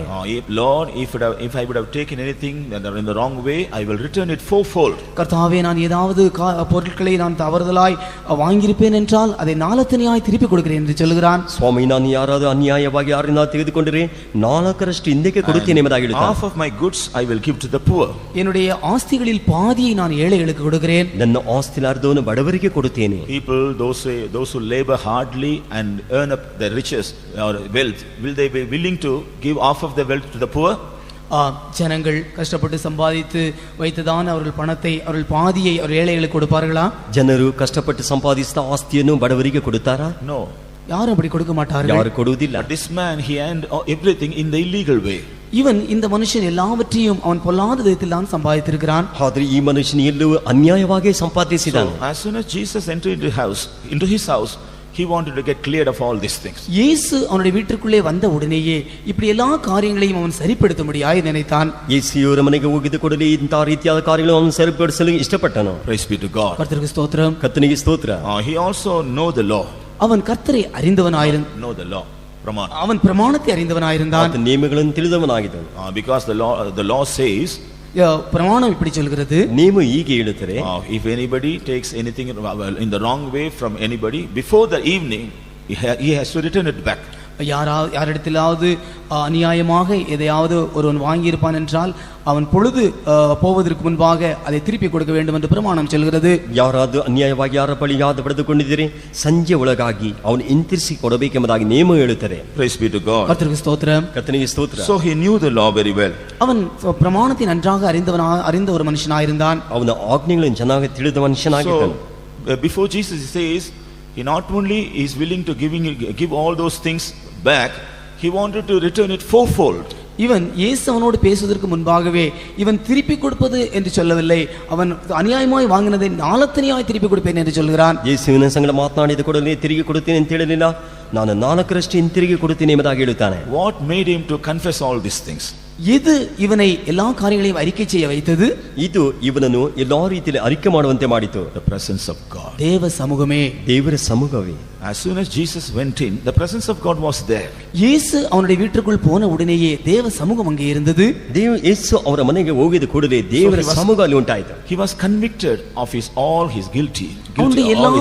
அவனுடைய எல்லா பாவ காரியங்கள் அவனை குத்த ஆரம்பித்தது. ಅವನ ಎಲ್ಲಾ ಪಾಪ ಕಾರ್ಯಗಳು ಅವನನ್ನು ಚುಚ್ಚಲು ಪ್ರಾರಂಭಿಸಿತು. Immediately he wanted to get rid of all those things. உடனடியாக அவை எல்லா காரியங்களையும் அவன் விட்டு விடும்படியாக அவன் நினைத்தான். ಕೂಡಲೇ ಎಲ್ಲಾ ಕಾರ್ಯಗಳು ಬಿಟ್ಟು ಬಿಡಲು ಅವನು ತೀರ್ಮಾನಿಸಿದನು. So he began to confess everything. அப்படிதான் எல்லா காரியங்களையும் அவன் அறிக்கை செய்தான். ಕೂಡಲೇ ಅವನು ಎಲ್ಲಾ ಕಾರ್ಯವನ್ನು ಅರಿಕೆ ಮಾಡುತ್ತಾನೆ. This is what will happen even to us when we come to the presence of God. தேவ சமூகத்திற்கு வரும் பொழுது நமக்கும் கூட இதுதான் சம்பவிக்கிறது. ದೇವರ ಸನ್ನಿಧಾನಕ್ಕೆ ಬರುವಾಗ ನಮಗೂ ಹೀಗೆ ಸಂಭವಿಸುತ್ತದೆ. Praise be to God. கர்த்தருக்கு ஸ்தோத்திரம் உண்டாவதாக. ಕರ್ತನಿಗೆ ಸ್ತೋತ್ರ ಉಂಟಾಗಲಿ. Earlier we find the sinful woman, she was convicted and she was forgiven of her sin. முதலாவதாக அந்த பயங்கரமான பாவம் நிறைந்ததான ஸ்திரீ அவள் குத்தப்பட்டு தன்னுடைய பாவங்களை அறிக்கை செய்தாள். ಮೊದಲನೇದಾಗಿ ಭಯಂಕರವಾದ ಹೆಂಗಸು ತನ್ನ ಪಾಪನ ಅರಿಕೆ ಮಾಡಿದಳು. ಅವಳು ಮನ್ನಿಪை பெற்றுக்கொண்டாள். ಕ್ಷಮಾಪಣೆಯನ್ನು ಹೊಂದಿಕೊಂಡಳು. But here this man, he was convicted of all his faults and he began to confess them. முதலாவது ஆனால் இவனோ அவன் எல்லா காரியங்களையும் அறிக்கை செய்து அவன் மன்னிப்பை பெற்றுக்கொண்டான். ಇವನಾದರೂ ತನ್ನ ಎಲ್ಲಾ ಕಾರ್ಯಗಳನ್ನು ಅರಿಕೆ ಮಾಡಿ ಕ್ಷಮಾಪಣೆಯನ್ನು ಹೊಂದಿಕೊಂಡನು. He was convicted and he began to confess. அவன் குத்தப்பட்டு தன்னுடைய காரியங்களை அறிக்கை செய்தான். ಇವನು ದುಃಖಪಟ್ಟು ತನ್ನ ಕಾರ್ಯವನ್ನು ಅರಿಕೆ ಮಾಡುತ್ತಾನೆ. Then in the 9th verse Jesus said, 9ஆம் வசனத்திலே இயேசு சொல்லும் பொழுது, 9ನೇ ವಚನದಲ್ಲಿ ಯೇಸು ಹೇಳುವಾಗ, this day is salvation come to this house. இன்றைக்கு இந்த வீட்டுக்கு ரட்சிப்பு வந்தது. ಇವತ್ತು ಈ ಮನೆಗೆ ರಕ್ಷಣೆ ಆಯಿತು. Praise be to God. கர்த்தருக்கு ஸ்தோத்திரம் உண்டாவதாக. ಕರ್ತನಿಗೆ ಸ್ತೋತ್ರ ಉಂಟಾಗಲಿ. So he was not saved. அவன் ஒரு ரட்சிக்கப்படாத ஒரு மனுஷன். ಅವನು ರಕ್ಷಣೆ ಹೊಂದಿದಿರುವಂತ ಮನುಷ್ಯ. He was not only saved, அவன் ரட்சிக்கப்படாதது மாத்திரமல்ல, ಅವನು ರಕ್ಷಣೆ ಹೊಂದಿದಿರುವುದು ಮಾತ್ರವಲ್ಲ, his whole household also was saved. அவனுடைய முழு வீட்டுக்கும் ரட்சிப்பு வந்தது. ಇಡೀ ಮನೆಗೂ ರಕ್ಷಣೆ ಉಂಟಾಯಿತು. Praise be to God. கர்த்தருக்கு ஸ்தோத்திரம் உண்டாவதாக. ಕರ್ತನಿಗೆ ಸ್ತೋತ್ರ ಉಂಟಾಗಲಿ. So in the presence of God, when we are convicted about our faults and when we are willing to rectify all of our faults, not only ourselves, our household also will be saved. நாம் தேவனுடைய சமூகத்திலே நம்முடைய குற்றங்களை உணர்த்தப்பட்டு நாம் எல்லாவற்றையும் விட்டு நாம் சரிப்படுத்தும் பொழுது நமக்கு மாத்திரம் ரட்சிப்பு அல்ல, நம்முடைய முழு குடும்பத்திற்கு ரட்சிப்பு உண்டாகிறது. ನಾವು ನಮ್ಮ ಕೊರತೆಗಳನ್ನು ಅರಿಕೆ ಮಾಡಿ ಬಿಟ್ಟು ಬಿಡುವಾಗ ನಮಗೆ ಮಾತ್ರ ರಕ್ಷಣೆ ಅಲ್ಲ, ನಮ್ಮ ಇಡೀ ಕುಟುಂಬಕ್ಕೂ ರಕ್ಷಣೆ ಉಂಟಾಗುತ್ತದೆ. So in the presence of God, First of all, we receive forgiveness. தேவ சமூகத்திலே முதலாவதாக நாம் மன்னிப்பை பெற்றுக்கொள்கிறோம். ಮೊದಲನೇದಾಗಿ ದೇವರ ಸನ್ನಿಧಾನ ಕ್ಷಮಾಪಣೆಯನ್ನು ಹೊಂದಿಕೊಳ್ಳುತ್ತೇವೆ. Secondly, we receive salvation for us as well as for our household. இரண்டாவதாக நாம் நமக்கும் நம்முடைய குடும்பத்திற்கும் ரட்சிப்பை தேவ சமூகத்தில் பெற்றுக்கொள்கிறோம். ನಮಗೂ ನಮ್ಮ ಮನೆಯವರಿಗೂ ರಕ್ಷಣೆಯನ್ನು ನಾವು ಹೊಂದಿಕೊಳ್ಳುತ್ತೇವೆ. Oh, we will be blessed in the presence of God and also our household. நாம் ஆசீர்வதிக்கப்படுவது மாத்திரமல்ல, நம்முடைய குடும்பமும் தேவ சமூகத்திலே ஆசீர்வதிக்கப்படுகிறது. ನಾವು ಆಶೀರ್ವದಿಸಲ್ಪಡುವುದು ಮಾತ್ರವಲ್ಲ, ನಮ್ಮ ಕುಟುಂಬ ಸಹ ದೇವರ ಸನ್ನಿಧಾನ ಆಶೀರ್ವದಿಸಲ್ಪಡುತ್ತದೆ. Praise be to God. கர்த்தருக்கு ஸ்தோத்திரம் உண்டாவதாக. ಕರ್ತನಿಗೆ ಸ್ತೋತ್ರ ಉಂಟಾಗಲಿ. When we turn to 1 Samuel chapter 1, 1 Samuel முதலாம் அதிகாரத்திற்கு நாம் திரும்பும் பொழுது, ಮೊದಲನೇ ಸಾಮುವೇಲ ಮೊದಲನೇ ಅಧ್ಯಾಯಕ್ಕೆ ನಾವು ತಿರುಗಿಸುವಾಗ here we read about a woman. இங்கே நாம் ஒரு ஸ்திரியை குறித்து வாசிக்கிறோம். ಇಲ್ಲಿ ನಾವು ಒಂದು ಹೆಂಗಸನ್ನು ಕುರಿತು ಓದುತ್ತೇವೆ.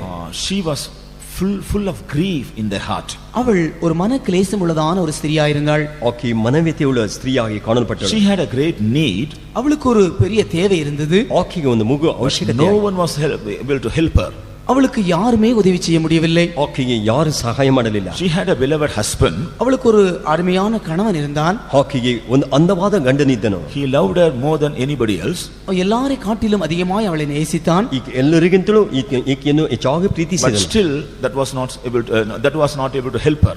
என்றாலும் கூட அவளுக்கு உதவி செய்ய அவனாலும் முடியவில்லை. ಆದರೂ ಆಕೆಗೆ ಸಹಾಯ ಮಾಡಲಿಕ್ಕೆ ಅವನಿಂದ ಆಗಲಿಲ್ಲ. She was a barren woman. அவள் ஒரு மலடியான ஸ்திரியாயிருந்தாள். ಆಕೆ ಒಂದು ಬಂಜೆಯಾಗಿದ್ದಳು. She did not have children. அவளுக்கு பிள்ளைகள் இல்லை. ಆಕೆಗೆ ಮಕ್ಕಳಿರಲಿಲ್ಲ. That was a reproach for her.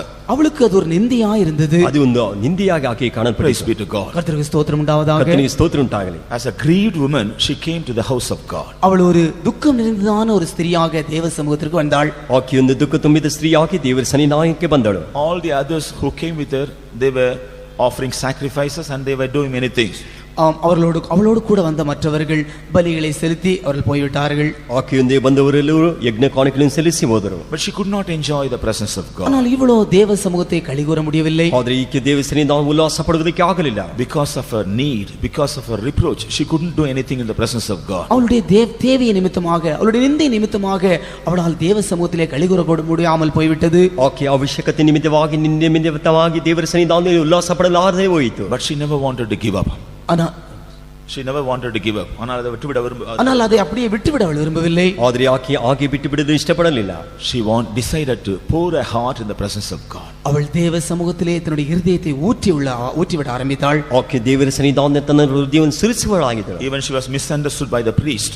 அது ஆசாரியனுக்கு அது ஒரு தவறான அபிப்பிராயத்தை கொண்டு வந்தது. ಅದು ಯಾಜಕನೇ ತಪ್ಪಾದ ಅಭಿಪ್ರಾಯವನ್ನು ತಂದಿತು. The priest also rebuked her.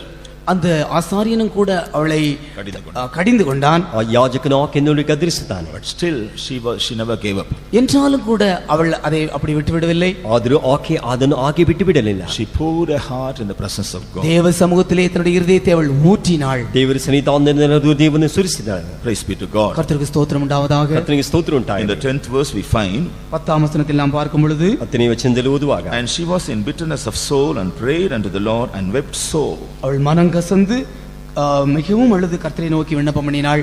ಆಕೆ ಬಹು ದುಃಖದಿಂದ ಕಣ್ಣೀರು ಸುರಿಸುತ್ತಾ ಯೆಹೋವನನ್ನು ನೋಡಿ ಪ್ರಾರ್ಥಿಸಿದಳು. Praise be to God. கர்த்தருக்கு ஸ்தோத்திரம் உண்டாவதாக. ಕರ್ತನಿಗೆ ಸ್ತೋತ್ರ ಉಂಟಾಗಲಿ. When she poured her heart in the presence of God and prayed, அவள் தேவ சமூகத்திலே தன்னுடைய இருதயத்தை ஊற்றி அவள் விண்ணப்பம் பண்ணின பொழுது, ಆಕೆ ದೇವರ ಸನ್ನಿಧಾನದಲ್ಲಿ ತನ್ನ ಹೃದಯವನ್ನು ಸುರಿಸಿ ಪ್ರಾರ್ಥಿಸಿದಾಗ, we find in the 18th verse that her grief was removed from her heart. 18ஆம் வசனத்தில் வாசிக்கும் பொழுது அவளுடைய இருதயத்தின் பாரம் அவளை விட்டு நீக்கப்பட்டது என்று நாம் அங்கே வாசிக்கிறோம். 18ನೇ ವಾಕ್ಯದಲ್ಲಿ ಆಕೆ ಹೃದಯದ ಭಾರವು ನೀಗಿಸಲ್ಪಟ್ಟಿದೆ ಎಂಬುದನ್ನು ನೋಡುತ್ತೇವೆ. Of course our prayer was not immediately answered. ஒருவேளை நம்முடைய ஜெபமானது her prayer, of course her prayer was not immediately answered. ஒருவேளை அவளுடைய ஜெபமானது அப்பொழுதே கேட்கப்படவில்லை என்றாலும் கூட, ಒಂದು ವೇಳೆ ಆಕೆ ಪ್ರಾರ್ಥನೆಯು ಆಗಲೇ ಕೇಳಲ್ಪಡದೆ ಹೋದರೂ, her grief was removed from her heart. அவளுடைய துக்கமானது அவளுடைய இருதயத்தை விட்டு நீங்கிவிட்டது.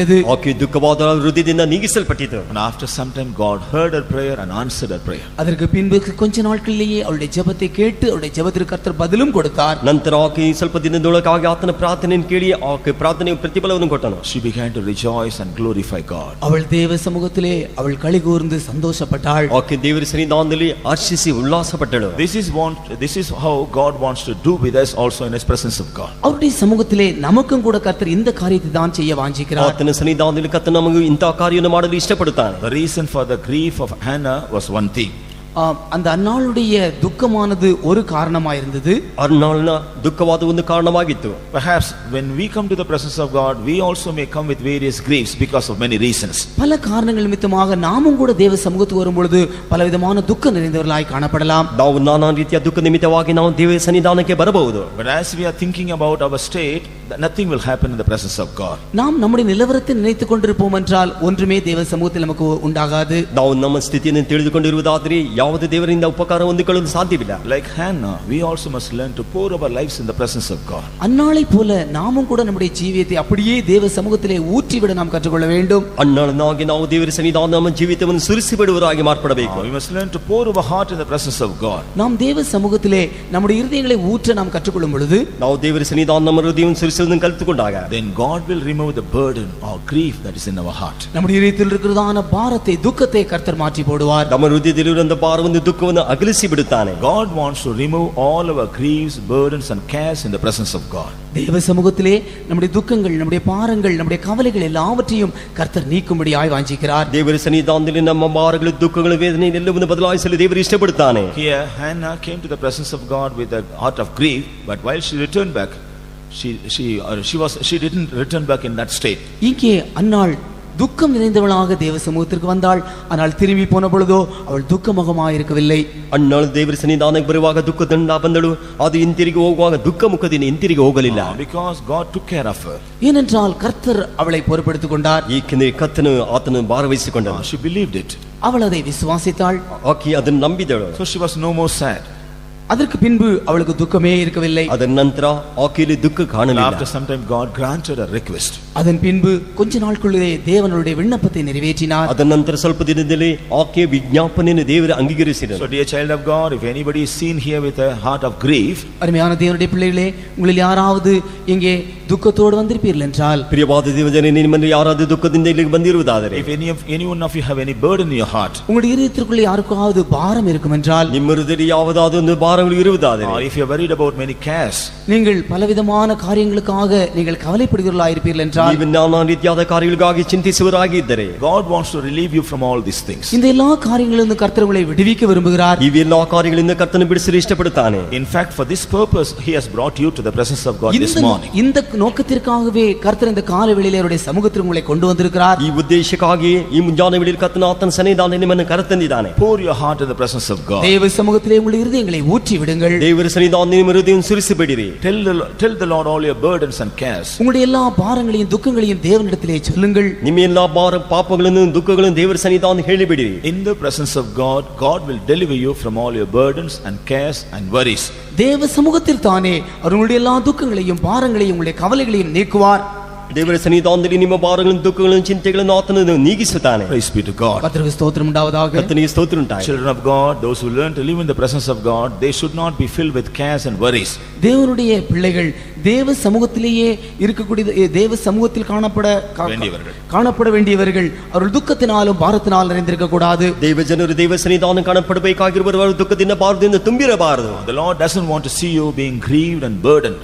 உங்களை கர்த்தர் துக்கத்தோடும் பாரத்தோடும் பார்க்கும்படியாக அவர் விரும்புவதில்லை. ಈ ದುಃಖದಿಂದ ಭಾರದಲ್ಲಿ ಇರುವುದನ್ನು ದೇವರು ನೋಡಲು ಇಷ್ಟಪಡುವುದಿಲ್ಲ. So right in his presence he wants to deliver you from all your burdens and cares. அவருடைய சமூகத்தில் தானே எல்லா துக்கங்களையும் பாரங்களையும் நீக்க அவர் விரும்புகிறார். ಆತನ ಸನ್ನಿಧಾನದಲ್ಲಿ ಎಲ್ಲಾ ದುಃಖಗಳು, ಭಾರಗಳನ್ನು ನೀಗಿಸಲು ಇಷ್ಟಪಡುತ್ತಾನೆ. But you must believe and you must submit yourselves to God completely. நீங்கள் விசுவாசித்து உங்களை முற்றிலுமாக கர்த்தருக்கு நீங்கள் உங்களை ஒப்புக்கொடுக்க வேண்டும். ನೀವು ನಂಬಿಕೆಯಿಂದ ನಿಮ್ಮನ್ನು ಒಪ್ಪಿಸಿಕೊಟ್ಟು ನೀವು ಬಿಡುಗಡೆಯಿಂದ ದೇವರಿಗೆ ಒಪ್ಪಿಸಿಕೊಡಬೇಕು. Praise be to God. கர்த்தருக்கு ஸ்தோத்திரம் உண்டாவதாக. ಕರ್ತನಿಗೆ ಸ್ತೋತ್ರ ಉಂಟಾಗಲಿ. Now when we turn to Exodus chapter 33 and verse 14, இப்பொழுது நாம் யாத்ராகமம் 33ஆம் அதிகாரம் 14ஆம் வசனத்திற்கு திருப்புவோம் என்றால், ವಿಮೋಚನ ಕಾಂಡ 33:14ನೇ ವಚನಕ್ಕೆ ನಮ್ಮ here we see what did the Lord say to Moses. இங்கே கர்த்தர் மோசேயோடு என்ன சொன்னார்? ಇಲ್ಲಿ ಮೋಶೆ ಬಳಿ ಕರ್ತನು ಹೇಳಿದನು, My presence shall go with thee.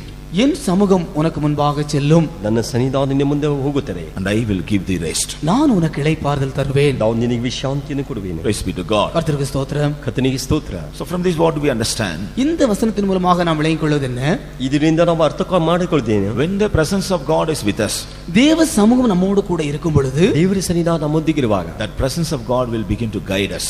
அந்த சமூகமானது நமக்கு வழிகாட்டும். ಆ ಸನ್ನಿಧಾನವಾದು ನಮ್ಮನ್ನು ದಾರಿ ತೋರಿಸುತ್ತಾರೆ.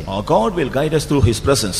அவருடைய சமூகத்திலே கர்த்தர் நமக்கு வழிகாட்டுவார். ಆತನ ಸನ್ನಿಧಾನದಲ್ಲಿ ನಮಗೆ ಕರ್ತನ ದಾರಿ ತೋರಿಸುವನು. We will have the proper guidance in the presence of God. தேவ சமூகத்திலே நமக்கு ஒரு சரியான வழிகாட்டுதலை கர்த்தர் கொடுப்பார். ದೇವರ ಸನ್ನಿಧಾನದಲ್ಲಿ ಸರಿಯಾದ ಮಾರ್ಗವನ್ನು ದೇವರು ನಮಗೆ ತೋರಿಸಿಕೊಡುವನು. Perhaps it may be concerning our personal matters. ஒருவேளை நம்முடைய சொந்த ஜீவியத்தின் காரியங்களாய் அது காணப்படலாம். ಒಂದು ವೇಳೆ ನಮ್ಮ ವ್ಯಕ್ತಿತ್ವವಾದ ಜೀವಿತದ ಕಾರ್ಯವಾಗಿರಬಹುದು. Perhaps concerning the matters of our household. ஒருவேளை நம்முடைய குடும்பத்தின் காரியங்களாய் அது காணப்படலாம். ಒಂದು ವೇಳೆ ನಮ್ಮ ಕುಟುಂಬದ ಕಾರ್ಯವಾಗಿರಬಹುದು. Perhaps because of perhaps it may be the matters of our trials and temptations. ஒருவேளை நம்முடைய பரீட்சை சோதனைகளின் காரியங்களாய் அது காணப்படலாம். ಒಂದು ವೇಳೆ ನಮ್ಮ ಪರೀಕ್ಷೆ ಶೋಧನೆಯ ಕಾರ್ಯವಾಗಿರಬಹುದು. Or it may be our spiritual matters. இல்லை என்றால் நம்முடைய ஆவிக்குரிய ஜீவியத்தின் காரியமாகவும் இருக்கலாம். ಅಲ್ಲಿ ನಮ್ಮ ಆತ್ಮಿಕ ಜೀವಿತದ ಕಾರ್ಯವಾಗಿರಬಹುದು. God will guide us through his presence. கர்த்தர் தம்முடைய சமூகத்தின் மூலமாக நம்மை வழிகாட்ட விரும்புகிறார். ಕರ್ತನ ತನ್ನ ಸಮೂಹದ ಮೂಲಕವಾಗಿ ದಾರಿ ತೋರಿಸಲು ಇಷ್ಟಪಡುತ್ತಾನೆ. God wants to lead us through his presence. அவர் நம்முடைய சமூகத்திலே நம்மை நடத்த விரும்புகிறார். ಆತನ ಸನ್ನಿಧಾನ ನಮ್ಮನ್ನು ನಡೆಸಲು ಇಷ್ಟಪಡುತ್ತಾನೆ. So when we receive the guidance of God in the presence of God and do accordingly, definitely in all our labors we will see the success. கர்த்தருடைய சமூகத்தின் வழிகாட்டுதலை நாம் பெற்றுக்கொள்ளும் பொழுது நம்முடைய எல்லா தோல்வியின் காரியங்களிலிருந்தும் நாம் ஜெயத்தை பெற்றுக்கொள்ள முடியும். நம்முடைய எல்லா பிரயாசங்களிலும் நாம் ஜெயத்தை பெற்றுக்கொள்ள முடியும். ನಾವು ಕರ್ತನಿಂದ ಮಾರ್ಗಗಳನ್ನು ಹುಡುಕಿಕೊಳ್ಳುವಾಗ ನಮ್ಮ ಎಲ್ಲ ಪ್ರಯಾಸದಲ್ಲಿ ನಾವು ಜಯವನ್ನು ಹೊಂದಿಕೊಳ್ಳುತ್ತೇವೆ. Moreover, the Lord here he told Moses, I will give you rest. அது மாத்திரமல்ல, கர்த்தர் மோசேயோடு நான் உனக்கு இளைப்பாறுதலை தருவேன் என்று சொல்கிறார். மோசே ಬೆಳಿಗ್ಗೆ ಕರ್ತನು ಹೇಳುತ್ತಾನೆ, ನಾನು ನಿನಗೆ ವಿಶ್ರಾಂತಿಯನ್ನು ಉಂಟು ಮಾಡುವೆನು. When we do everything according to the guidance of the Lord, we will also have the rest of the Lord. நாம் கர்த்தருடைய வழிகாட்டுதலின்படி நாம் நடப்போம் என்றால் நமக்கு ஒரு இளைப்பாறுதலும் உண்டு. ನಾವು ಕರ್ತನಂತೆ ತೋರಿಸುವಂತ ಮಾರ್ಗದಲ್ಲಿ ನಡೆಯುವಾಗ ನಮಗೆ ವಿಶ್ರಾಂತಿ ಉಂಟು. But when we neglect the guidance of the Lord, we will have to lose our rest. நாம் கர்த்தருடைய வழிகாட்டுதலை விட்டு விடுவோம் என்றால் நாம் நம்முடைய இளைப்பாறுதலை நஷ்டப்படுத்தி போடுவோம். ನಾವು ದೇವರ ಮಾರ್ಗದರ್ಶನವನ್ನು ಬಿಟ್ಟು ಬಿಡುವುದಾದರೆ ನಮ್ಮ ವಿಶ್ರಾಂತಿಯನ್ನು ಕಳೆದುಕೊಳ್ಳುತ್ತೇವೆ. We will be always troubled. நாம் எப்பொழுதும் துக்கம் நிறைந்தவர்களாய் அல்லது பிரச்சனை உள்ளவர்களாய் காணப்படுவோம். ನಾವು ಯಾವಾಗಲೂ ದುಃಖ ಉಳ್ಳವರಾಗಿ ಸಮಸ್ಯೆ ತುಂಬಿದವರಾಗಿ ಕಾಣಲ್ಪಡುತ್ತೇವೆ. We lose our peace and rest. நம்முடைய சமாதானத்தையும் இளைப்பாறுதலையும் நாம் நஷ்டப்படுத்தி விடுவோம். ನಮ್ಮ ಸಮಾಧಾನವನ್ನು ವಿಶ್ರಾಂತಿಯನ್ನು ನಾವು ಕಳೆದುಕೊಳ್ಳುತ್ತೇವೆ. But God wants to guide us in his presence. கர்த்தர் தம்முடைய சமூகத்திலே நம்மை வழி நடத்த அல்லது வழிகாட்ட விரும்புகிறார். ಕರ್ತನು ತನ್ನ ಸನ್ನಿಧಾನದಲ್ಲಿ ನಮ್ಮನ್ನು ದಾರಿ ತೋರಿಸಲಿಕ್ಕೆ ಇಷ್ಟಪಡುತ್ತಾನೆ. He wants to counsel us in his presence. அவருடைய சமூகத்திலே நமக்கு ஆலோசனை கொடுக்க விரும்புகிறார். ಆತನ ಸನ್ನಿಧಾನದಲ್ಲಿ ಆಲೋಚನೆ ಕೊಡಲಿಕ್ಕೆ ಇಷ್ಟಪಡುತ್ತಾನೆ. And also he wants to grant us his rest. அவர் தம்முடைய இளைப்பாறுதலையும் நமக்கு கொடுக்க விரும்புகிறார். ಆತನು ತನ್ನ ವಿಶ್ರಾಂತಿಯನ್ನು ನಮಗೆ ಕೊಡಲು ಇಷ್ಟಪಡುತ್ತಾನೆ. Praise be to God. கர்த்தருக்கு ஸ்தோத்திரம் உண்டாவதாக. ಕರ್ತನಿಗೆ ಸ್ತೋತ್ರ ಉಂಟಾಗಲಿ. If we turn to Numbers chapter 17, எண்ணாகமம் 17ஆம் அதிகாரத்துக்கு நம்முடைய வேதாகமத்தை திருப்புவோம் என்றால், ಅರಣ್ಯಕಾಂಡ 17ನೇ ಅಧ್ಯಾಯದಲ್ಲಿ ನಿಮ್ಮ ಸತ್ಯವೇದವನ್ನು ತಿರುಗಿಸುವಾಗ here we find a dispute. இங்கே நாம் ஒரு வாக்குவாதத்தை நாம் இங்கே காண்கிறோம். ಇಲ್ಲಿ ನಾವು ಒಂದು ವಾಗ್ವಾದವನ್ನು ಕುರಿತು ನಾವು ಓದುತ್ತೇವೆ. Some people they rose up against Moses and Aaron. சில ஜனங்கள் மோசேக்கும் ஆரோனுக்கும் விரோதமாக எழும்பி, ಕೆಲವು ಜನರು ಮೋಶೆಗೆ ವಿರೋಧವಾಗಿ ಆರೋನಿಗೆ ವಿರೋಧವಾಗಿ God has also chosen us to serve him. எங்களையும் கூட கர்த்தரை சேவிக்கும்படியாக எங்களையும் கர்த்தர் தெரிந்து கொண்டார் என்று அவர்கள் சொன்னார்கள். ನಮ್ಮನ್ನು ದೇವರನ್ನು ಸೇವಿಸುವುದಕ್ಕಾಗಿ ದೇವರು ಆದುಕೊಂಡಿದ್ದಾನೆ ಎಂಬುದಾಗಿ ಹೇಳಿದರು. So there was a great uproar in the congregation in the wilderness. அது வனாந்தரத்திலே அது ஒரு பெரிய ஒரு பிரச்சனையாக மாறியது. அது ಅರಣ್ಯದಲ್ಲಿ ದೊಡ್ಡ ಸಮಸ್ಯೆಯಾಗಿ ಮಾರ್ಪಟ್ಟಿತು. In order to find a solution for this, இதற்கு ஒரு நிவாரணத்தை உண்டாக்கும்படியாக ಇದಕ್ಕೆ ಒಂದು ನಿವಾರಣೆ ಉಂಟು ಮಾಡುವುದಕ್ಕಾಗಿ God gave them a counsel. கர்த்தர் ஒரு ஆலோசனை அங்கே கொடுத்தார். ಕರ್ತನಲ್ಲಿ ಒಂದು ಆಲೋಚನೆಯನ್ನು ಕೊಟ್ಟನು. He told Moses to bring a rod for every tribe. ஆம், கர்த்தர் மோசேயை பார்த்து எல்லா கோத்திரத்தாரனுடைய கோலை கொண்டு வரும்படியாய் சொன்னார். கர்த்தர் மோசேಗೆ ನೀನು ಎಲ್ಲಾ ಕುಲದ ಕೋಲನ್ನು ನೀ ತರಬೇಕೆಂಬುದಾಗಿ ಹೇಳಿದನು. He told Moses, bring every tribe to tell every tribe to bring a rod for them. எல்லா கோத்திரத்தாரும் தங்கள் கோல்களை கொண்டு வர வேண்டும் என்று கர்த்தர் மோசேயிடம் சொன்னார். எல்லா ಕುಲದವರು ತಮ್ಮ ಕೋಲನ್ನು ತರಬೇಕೆಂಬುದಾಗಿ ಕರ್ತನು ಮೋಶೆ ಬಳಿಗೆ ಹೇಳಿದನು. And all these rods should be kept in my presence. எல்லா இந்த கோல்களும் தேவ சமூகத்திலே வைக்கப்பட வேண்டும். எல்லா ಕೋಲುಗಳು ದೇವರ ಸನ್ನಿಧಾನದಲ್ಲಿ ಇಡಬೇಕು. And the tribe that I have chosen to serve me, the rod belongs to that tribe that will blossom and that will burden. எந்த கோத்திரத்தை என்னை சேவிக்கும்படியாக நான் தெரிந்து கொள்கிறேனோ அந்த கோத்திரத்தாடைய கோலானது துளிர்த்து அது காய்க்க ஆரம்பிக்கும். ಯಾವ ಕುಲವನ್ನು ನಾನು ಆರಿಸಿಕೊಂಡಿದ್ದು ನನ್ನನ್ನು ಸೇವಿಸಲಿಕ್ಕೆ ಆರಿಸಿಕೊಂಡಿದ್ದನೋ ಆ ಕೋಲು ಆದದ್ದು ಚಿಗುರುತ್ತದೆ ಎಂಬುದಾಗಿ ಹೇಳಿದನು. In verse 5 the Lord said, 5ஆம் வசனத்திலே கர்த்தர் சொன்னார், 5ನೇ ವಾಕ್ಯದಲ್ಲಿ ಕರ್ತನು ಹೇಳಿದನು, whom I shall choose shall blossom, and I will make to cease from me the murmurings of the children of Israel whereby they murmured against you. நான் தெரிந்து கொள்ளுவனுடைய கோல் துளிர்க்கும், இப்படி இஸ்ரவேல் புத்திரர் உங்களுக்கு விரோதமாய் முறுமுறுக்கிற அவருடைய முறுமுறுப்பை என்னை விட்டு ஒழிய பண்ணுவேன் என்று கர்த்தர் சொன்னார். ನಾನು ಯಾರನ್ನು ಮೆಚ್ಚಿದೆನೋ ಅವರ ಕೋಲು ಚಿಗುರುವುದು, ಇಸ್ರಾಯೇಲಿನಿಬ್ಬರು ವಿರೋಧವಾಗಿ ಮಾಡಿದ ಗುಣಗುಟ್ಟು ನನಗೆ ಕೇಳಿಸಿತು, ಇದು ನಿಲ್ಲಿಸಿ ಬಿಡುವೆನೆಂಬ ಅಂದನು. Praise be to God. கர்த்தருக்கு ஸ்தோத்திரம் உண்டாவதாக. ಕರ್ತನಿಗೆ ಸ್ತೋತ್ರ So ಉಂಟಾಗಲಿ. all the 12 rods for 12 tribes were kept in the presence of God. எல்லா 12 கோத்திரத்தாருடைய 12 கோல்களும் தேவ சமூகத்திலே வைக்கப்பட்டது. 12 ಕುಲದವರ 12 ಕೋಲುಗಳು ದೇವರ ಸನ್ನಿಧಾನದಲ್ಲಿ ಇಡಲ್ಪಟ್ಟಿತು. And in the 8th verse we read, 8ஆம் வசனத்தில் நாம் வாசிக்கும் பொழுது, ಆದರೆ 8ನೇ ವಾಕ್ಯದಲ್ಲಿ ಓದುವಾಗ, behold, the rod of Aaron for the house of Levi was budded and brought forth buds and bloomed blossoms and yielded almonds. லேவியின் குடும்பத்தாருக்கு இருந்த ஆரோனுடைய கோல் துளிர்த்திருந்தது, அது துளிர்விட்டு பூ பூத்து வாதுமை பழங்களை கொடுத்தது. ಲೇವಿಯ ಕುಲಕ್ಕೋಸ್ಕರ ಆರನ್ನು ಕೊಡಲ್ಪಟ್ಟ ಕೋಲಾದ ಚಿಗುರಿಪಟ್ಟು ಮುಗ್ಗು ಬಿಟ್ಟು ಹೂವಾರಡಿ ಬಾದಾಮಿ ಹಣ್ಣನ್ನು ಫಲಿಸಿತು. So by doing so, God brought about a solution for their murmurings. கர்த்தர் இப்படி செய்ததன் மூலமாக அவருடைய முறுமுறுப்புகளுக்கு ஒரு நிவாரணத்தை உண்டு பண்ணினார். ಈ ರೀತಿ ಕರ್ತನು ಮಾಡಿದ ನಿಮಿತ್ತವಾಗಿ ಅವರ ಗುಣಗಟ್ಟಿಗೆಗೆ ಒಂದು ಪರಿಹಾರ ಉಂಟು ಮಾಡಿದನು. But we will learn another lesson in this incident. இந்த சம்பவத்தின் மூலமாக நாம் இன்னொரு காரியத்தை கற்றுக்கொள்ள வேண்டும். ಈ ವಿಷಯಗಳ ಮೂಲಕವಾಗಿ ನಾವು ಇನ್ನೊಂದು ಕಾರ್ಯಗಳನ್ನು ಅರ್ಥ ಮಾಡಿಕೊಳ್ಳಬಹುದು. Ordinary rods were kept in the presence of God. சாதாரண கோல்களும் கூட சாதாரண கோலாக தேவ சமூகத்திலே வைக்கப்பட்டது. சாதாரண கோಲು ದೇವರ ಸನ್ನಿಧಾನದಲ್ಲಿ ಇಡಲ್ಪಟ್ಟಿತು. What happened to the rod of Aaron? ஆனால் ஆரோனுடைய கோலுக்கு என்ன நேரிட்டது? ಆದರೆ ಆರೋನನ ಕೋಲಿಗೆ ಏನು ಸಂಭವಿಸಿತು? It began to bud, brought forth buds and bloomed blossoms and yielded almonds. அது துளிர்விட்டு பூ பூத்து வாதுமை பழங்களை கொடுத்தது என்று வாசிக்கிறோம். ಆ ಕೋಲು ಚಿಗುರಿ ಮುಗ್ಗು ಬಿಟ್ಟು ಹೂ ಅರಳಿ ಬಾದಾಮಿ ಹಣ್ಣನ್ನು ಫಲಿಸಿತು. Ordinary rod received life in the presence of God. சாதாரண ஒரு கோலானது தேவ சமூகத்திலே ஜீவனை பெற்றுக்கொண்டது. ಸಾಧಾರಣ ಕೋಲು ದೇವರ ಸನ್ನಿಧಾನದಲ್ಲಿ ಜೀವವನ್ನು ಹೊಂದಿಕೊಂಡಿತು. The dead rod was quickened in the presence of God. அந்த மரித்த கோலானது தேவ சமூகத்திலே ஜீவனை பெற்றது. ಆ ಸತ್ತಂತ ಕೋಲು ದೇವರ ಸನ್ನಿಧಾನದಲ್ಲಿ ಜೀವವನ್ನು ಹೊಂದಿಕೊಂಡಿತು. These rods were the branches of a tree. இந்த கோலுக்கு இந்த கோல்கள் எல்லாம் மரத்திலிருந்து வெட்டி எடுக்கப்பட்ட கிளை. இந்த கோல்கள் எல்லாம் மரத்திலிருந்து வெட்டி எடுக்கப்பட்டதான கிளைகள். ಈ ಮರಗಳೆಲ್ಲ ಈ ಕೋಲೆಲ್ಲ ಮರದಿಂದ ಕತ್ತರಿಸಲ್ಪಟ್ಟ ರಂಬೆಗಳಾಗಿವೆ. As long as they were in the tree they had a life, but when they were cut off from the tree they lost the life. அவைகள் மரத்தோடு இருக்கும் வரைக்கும் அவைக்குள்ளே ஜீவன் இருந்தது.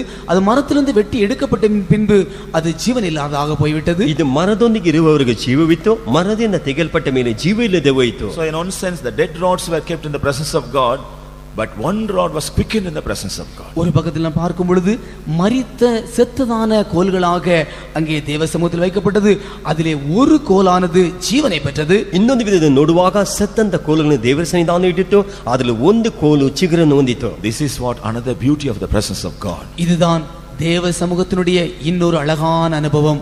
ಇದೇ ದೇವರ ಸನ್ನಿಧಾನದಲ್ಲಿ ಇನ್ನೊಂದು ಅಂದವಾದ ಶ್ರೇಷ್ಠವಾದ ಅನುಭವ. We may come to the presence of God as dead people. நாம் தேவ சமூகத்திற்கு ஒருவேளை மரித்ததான நிலவரத்தோடு வரலாம். ನಾವು ದೇವರ ಸನ್ನಿಧಾನದಲ್ಲಿ ಸತ್ತಂತ ಅನುಭವದಲ್ಲಿ ನಾವು ಬರಬಹುದು. But when we begin to enjoy the presence of God, நாம் தேவ சமூகத்தை அனுபவிக்க ஆரம்பிக்கும் பொழுது, ನಾವು ದೇವರ ಸನ್ನಿಧಾನ ಅನುಭವಿಸಲು we will ಪ್ರಾರಂಭಿಸುವಾಗ receive a new life. நாம் ஒரு புதிய ஜீவனை பெற்றுக்கொள்கிறோம். ನಾವು ಒಂದು ನೂತನ ಜೀವನ ಹೊಂದಿಕೊಳ್ಳುತ್ತೇವೆ. The Holy Spirit will impart in us a new life.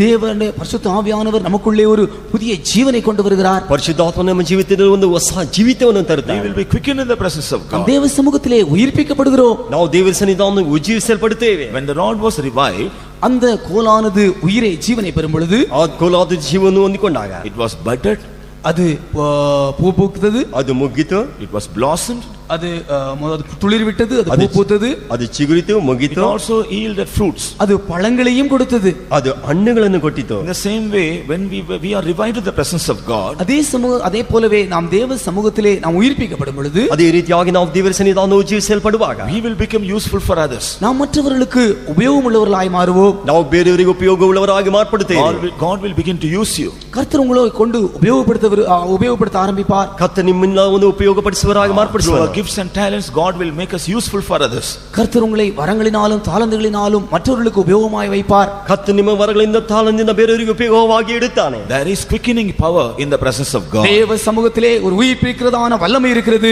ದೇವರ ಸನ್ನಿಧಾನದಲ್ಲಿ ಉಜ್ಜೀವಿಸುವಂತ ಶಕ್ತಿ ಉಂಟು. How many of you feel that you are dead in your soul?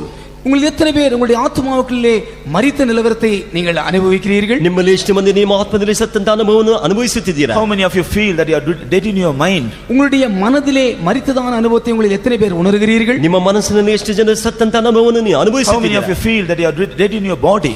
உங்களுடைய சரீரத்திலே செத்த அனுபவத்தை உங்களில் எத்தனை பேர் உணர்கிறீர்கள்? ನಿಮ್ಮ ದೇಹದಲ್ಲಿ ಎಷ್ಟು ಜನ ಸತ್ತ ಅನುಭವಗಳನ್ನು ಅನುಭವಿಸುತ್ತಿದ್ದೀರಾ? Yield yourselves in the presence of God and enjoy the presence of God. தேவ சமூகத்திலே நீங்கள் உங்களை ஒப்புக்கொடுத்து தேவ சமூகத்தை அனுபவியுங்கள். ದೇವರ ಸನ್ನಿಧಾನವನ್ನು ಒಪ್ಪಿಸಿಕೊಟ್ಟು ದೇವರ ಸನ್ನಿಧಾನವನ್ನು ಅನುಭವಿಸಿರಿ. Then God will quicken you. அப்பொழுது தேவன் உங்களை உயிர்ப்பிப்பார். ಆಗ ದೇವರು ನಿಮ್ಮನ್ನು ಉಜ್ಜೀವಿಸುವನು. Even at the beginning of the meeting, God has quickened many of us. கூட்டத்தினுடைய ஆரம்பத்தில் தானே நம்மில் அநேகரை கர்த்தர் உயிர்ப்பித்தார். ಕೂಟದ ಪ್ರಾರಂಭದಲ್ಲಿ ಕರ್ತನು ಅನೇಕರನ್ನು ಉಜ್ಜೀವಿಸಿದನು. As you are listening to the word of God, the Lord is quickening many of you. கர்த்தருடைய வேத வசனத்தை கேட்டுக்கொண்டிருக்கும் பொழுதே கர்த்தர் அநேகரை உயிர்ப்பித்துக் கொண்டிருக்கிறார். ಕರ್ತನ ವಾಕ್ಯವನ್ನು ಕೇಳುತ್ತಿರುವಾಗಲೇ ಅನೇಕರನ್ನು ದೇವರು ಉಜ್ಜೀವಿಸುತ್ತಿದ್ದಾನೆ. Before the close of this meeting also, He wants to revive every one of you. இந்த கூட்டத்தினுடைய முடிப்பதற்கு முன்பாகவே நம்மில் அநேகரை இன்னும் அநேகரை கர்த்தர் உயிர்ப்பிக்க விரும்புகிறார். ಈ ಕೂಟದ ಅಂತ್ಯದೊಳಗಾಗಿ ಅನೇಕರನ್ನು ದೇವರು ಉಜ್ಜೀವಿಸಲಿದ್ದಾನೆ. How many of you believe this? உங்களில் எத்தனை பேர் இதை விசுவாசிக்கிறீர்கள்? ಎಷ್ಟು ಮಂದಿ ಇದನ್ನು ನಂಬುತ್ತೀರಾ? Shout hallelujah. ஹல்லேலூயா சொல்லுங்கள். Our God has brought us to the presence of God to quicken us. நம்மை உயிர்ப்பிக்கும்படியாகவே கர்த்தருடைய சமூகத்துக்கு நம்மை கொண்டு வந்திருக்கிறார். ನಮ್ಮನ್ನು ಉಜ್ಜೀವಿಸುವುದಕ್ಕಾಗಿ ದೇವದಾತನ ಸನ್ನಿಧಾನ ನಮಗೆ ಕರೆತಂದಿದ್ದಾನೆ. Believe God and yield yourselves in the presence of God and enjoy the presence of God. தேவனை விசுவாசித்து உங்களை ஒப்புக்கொடுத்து தேவ சமூகத்திலே சந்தோஷப்படுங்கள். ದೇವರನ್ನು ನಂಬಿ ದೇವರ ಸನ್ನಿಧಾನ ಒಪ್ಪಿಸಿಕೊಟ್ಟು ದೇವರಲ್ಲಿ ಸಂತೋಷ ಪಡಿರಿ. Praise be to God. கர்த்தருக்கு ஸ்தோத்திரம் உண்டாவதாக. ಕರ್ತನಿಗೆ ಸ್ತೋತ್ರ ಉಂಟಾಗಲಿ. We read about a peculiar experience of Moses in the presence of God. தேவ சமூகத்திலே மோசேயினுடைய ஒரு விசேஷமான அனுபவத்தை நாம் வாசிக்கிறோம். ದೇವರ ಸನ್ನಿಧಾನದಲ್ಲಿ ಮೋಶೆಯ ಒಂದು ವಿಶೇಷವಾದ ಅನುಭವವನ್ನು ಕುರಿತು ಓದುತ್ತೇವೆ. God called him to come to the top of the mount many a times. அநேக சந்தர்ப்பங்களிலே கர்த்தர் அவனை மலை உச்சிக்கு வரும்படியாக அவனை அழைத்திருக்கிறார். ಅನೇಕ ಸಂದರ್ಭದಲ್ಲಿ ದೇವರು ಅವನನ್ನು ಬೆಟ್ಟಕ್ಕೆ ಬರುವುದಕ್ಕಾಗಿ ಕರೆದಿದ್ದಾನೆ. In 2 occasions he stayed in the presence of God for 40 days and nights. இரண்டு சந்தர்ப்பங்களிலே அவன் கர்த்தரோடு 40 நாட்கள் இரவும் பகலும் அவன் வாசம் பண்ணியிருந்தான். ಎರಡು ಸಂದರ್ಭದಲ್ಲಿ ಅವನು 40 ದಿವಸ ಹಗಲು ರಾತ್ರಿ ದೇವರ ಸನ್ನಿಧಾನದಲ್ಲಿ ನೆಲೆ ನಿಂತಿದ್ದನು. When we turn to the book of Exodus chapter 24, யாத்ராகமம் 24ஆம் அதிகாரத்திற்கு நம்முடைய வேதாகமங்களை திருப்பும் பொழுது ವಿಮೋಚನ ಕಾಂಡ 24ನೇ ಅಧ್ಯಾಯದಲ್ಲಿ ನಮ್ಮ ಸತ್ಯವೇದವನ್ನು ತಿರುಗಿಸುವಾಗ in the last verse we read that he was in the presence of God for 40 days and nights. கடைசி வசனத்தில் வாசிக்கும் பொழுது இரவும் பகலும் 40 நாள் அவன் மலையில் கர்த்தரோடு இருந்தான். ಕಡೆ ವಾಕ್ಯದಲ್ಲಿ ಓದುವಾಗ ಹಗಲು ರಾತ್ರಿಯು 40 ದಿವಸ ದೇವರ ಸನ್ನಿಧಾನದಲ್ಲಿ ಇದ್ದನು. Praise be to God. கர்த்தருக்கு ஸ்தோத்திரம் உண்டாவதாக. ಕರ್ತನಿಗೆ ಸ್ತೋತ್ರ ಉಂಟಾಗಲಿ. Again in the 34th chapter also we read Moses stayed in the presence of on the mountain or in the presence of God for 40 days. 34ஆம் அதிகாரம் யாத்ரா 34ஆம் அதிகாரத்தில் மறுபடியும் அவனை வாசிக்கும் பொழுது அவன் மலையிலே தேவ சமூகத்திலே அவன் 40 நாள் மறுபடியும் அங்கே இருந்ததாக வாசிக்கிறோம். 34ನೇ ಅಧ್ಯಾಯದಲ್ಲಿ ಓದುವಾಗ ಪುನಃ ಅವನು ದೇವರ ಸನ್ನಿಧಾನದಲ್ಲಿ ಹಗಲು ರಾತ್ರಿ 40 ದಿವಸ அந்த ಬೆಟ್ಟದಲ್ಲಿ ಕಾಣಲ್ಪಟ್ಟನು. When Moses stayed in the presence of God, what happened to him? தேவ சமூகத்திலே அவன் தங்கி இருந்த பொழுது என்ன சம்பவித்தது? ಅವನು ದೇವರ ಸನ್ನಿಧಾನದಲ್ಲಿ ಕಾದಿರುವಾಗ ಮೋಶೆಗೆ ಏನು ಸಂಭವಿಸಿತು? From verses 25 from chapter 25 to 31, 25ஆம் அதிகாரம் முதல் 31ஆம் அதிகாரம் வரை நாம் வாசிப்போம் என்றால் 25ನೇ ಅಧ್ಯಾಯದಿಂದ 31ನೇ ಅಧ್ಯಾಯವರೆಗೂ ನೀವು ಓದುವುದಾದರೆ God revealed the pattern about the tabernacle on the top of the mountain. மலை உச்சியிலே கர்த்தர் மோசேக்கு ஆசரிப்பு கூடாரத்தினுடைய மாதிரியை கொடுத்தார் என்று வாசிக்கிறோம். ಬೆಟ್ಟದ ತುದಿಯಲ್ಲಿ ದೇವದರ್ಶನ ಗುಡಾರದ ಮಾದರಿಯನ್ನು ಮೋಶೆಗೆ ತೋರಿಸಿಕೊಟ್ಟನು ಎಂಬುದಾಗಿ ನೋಡುತ್ತೇವೆ. Praise be to God. கர்த்தருக்கு ஸ்தோத்திரம் உண்டாவதாக. ಕರ್ತನಿಗೆ ಸ್ತೋತ್ರ ಉಂಟಾಗಲಿ. And in the 34th chapter verse 1, 34ஆம் அதிகாரம் முதலாம் வசனத்திலே 34ನೇ ಅಧ್ಯಾಯ ಮೊದಲನೇ ವಾಕ್ಯದಲ್ಲಿ God told him to come to the top of the mountain in order to give him the laws again. அவனுக்கு மறுபடியுமாக பிரமாணங்களை கொடுக்கும்படியாக மலைக்கு வரும்படியாக கர்த்தர் மறுபடியுமாக அவனை கூப்பிட்டார். ಅವನಿಗೆ ನಿಯಮಗಳನ್ನು ಕೊಡುವುದಕ್ಕಾಗಿ ಪುನಃ ಅವನ ಬೆಟ್ಟಕ್ಕೆ ಬರುವುದಕ್ಕಾಗಿ ಕರೆದನು. So this time also he stayed there for 40 days.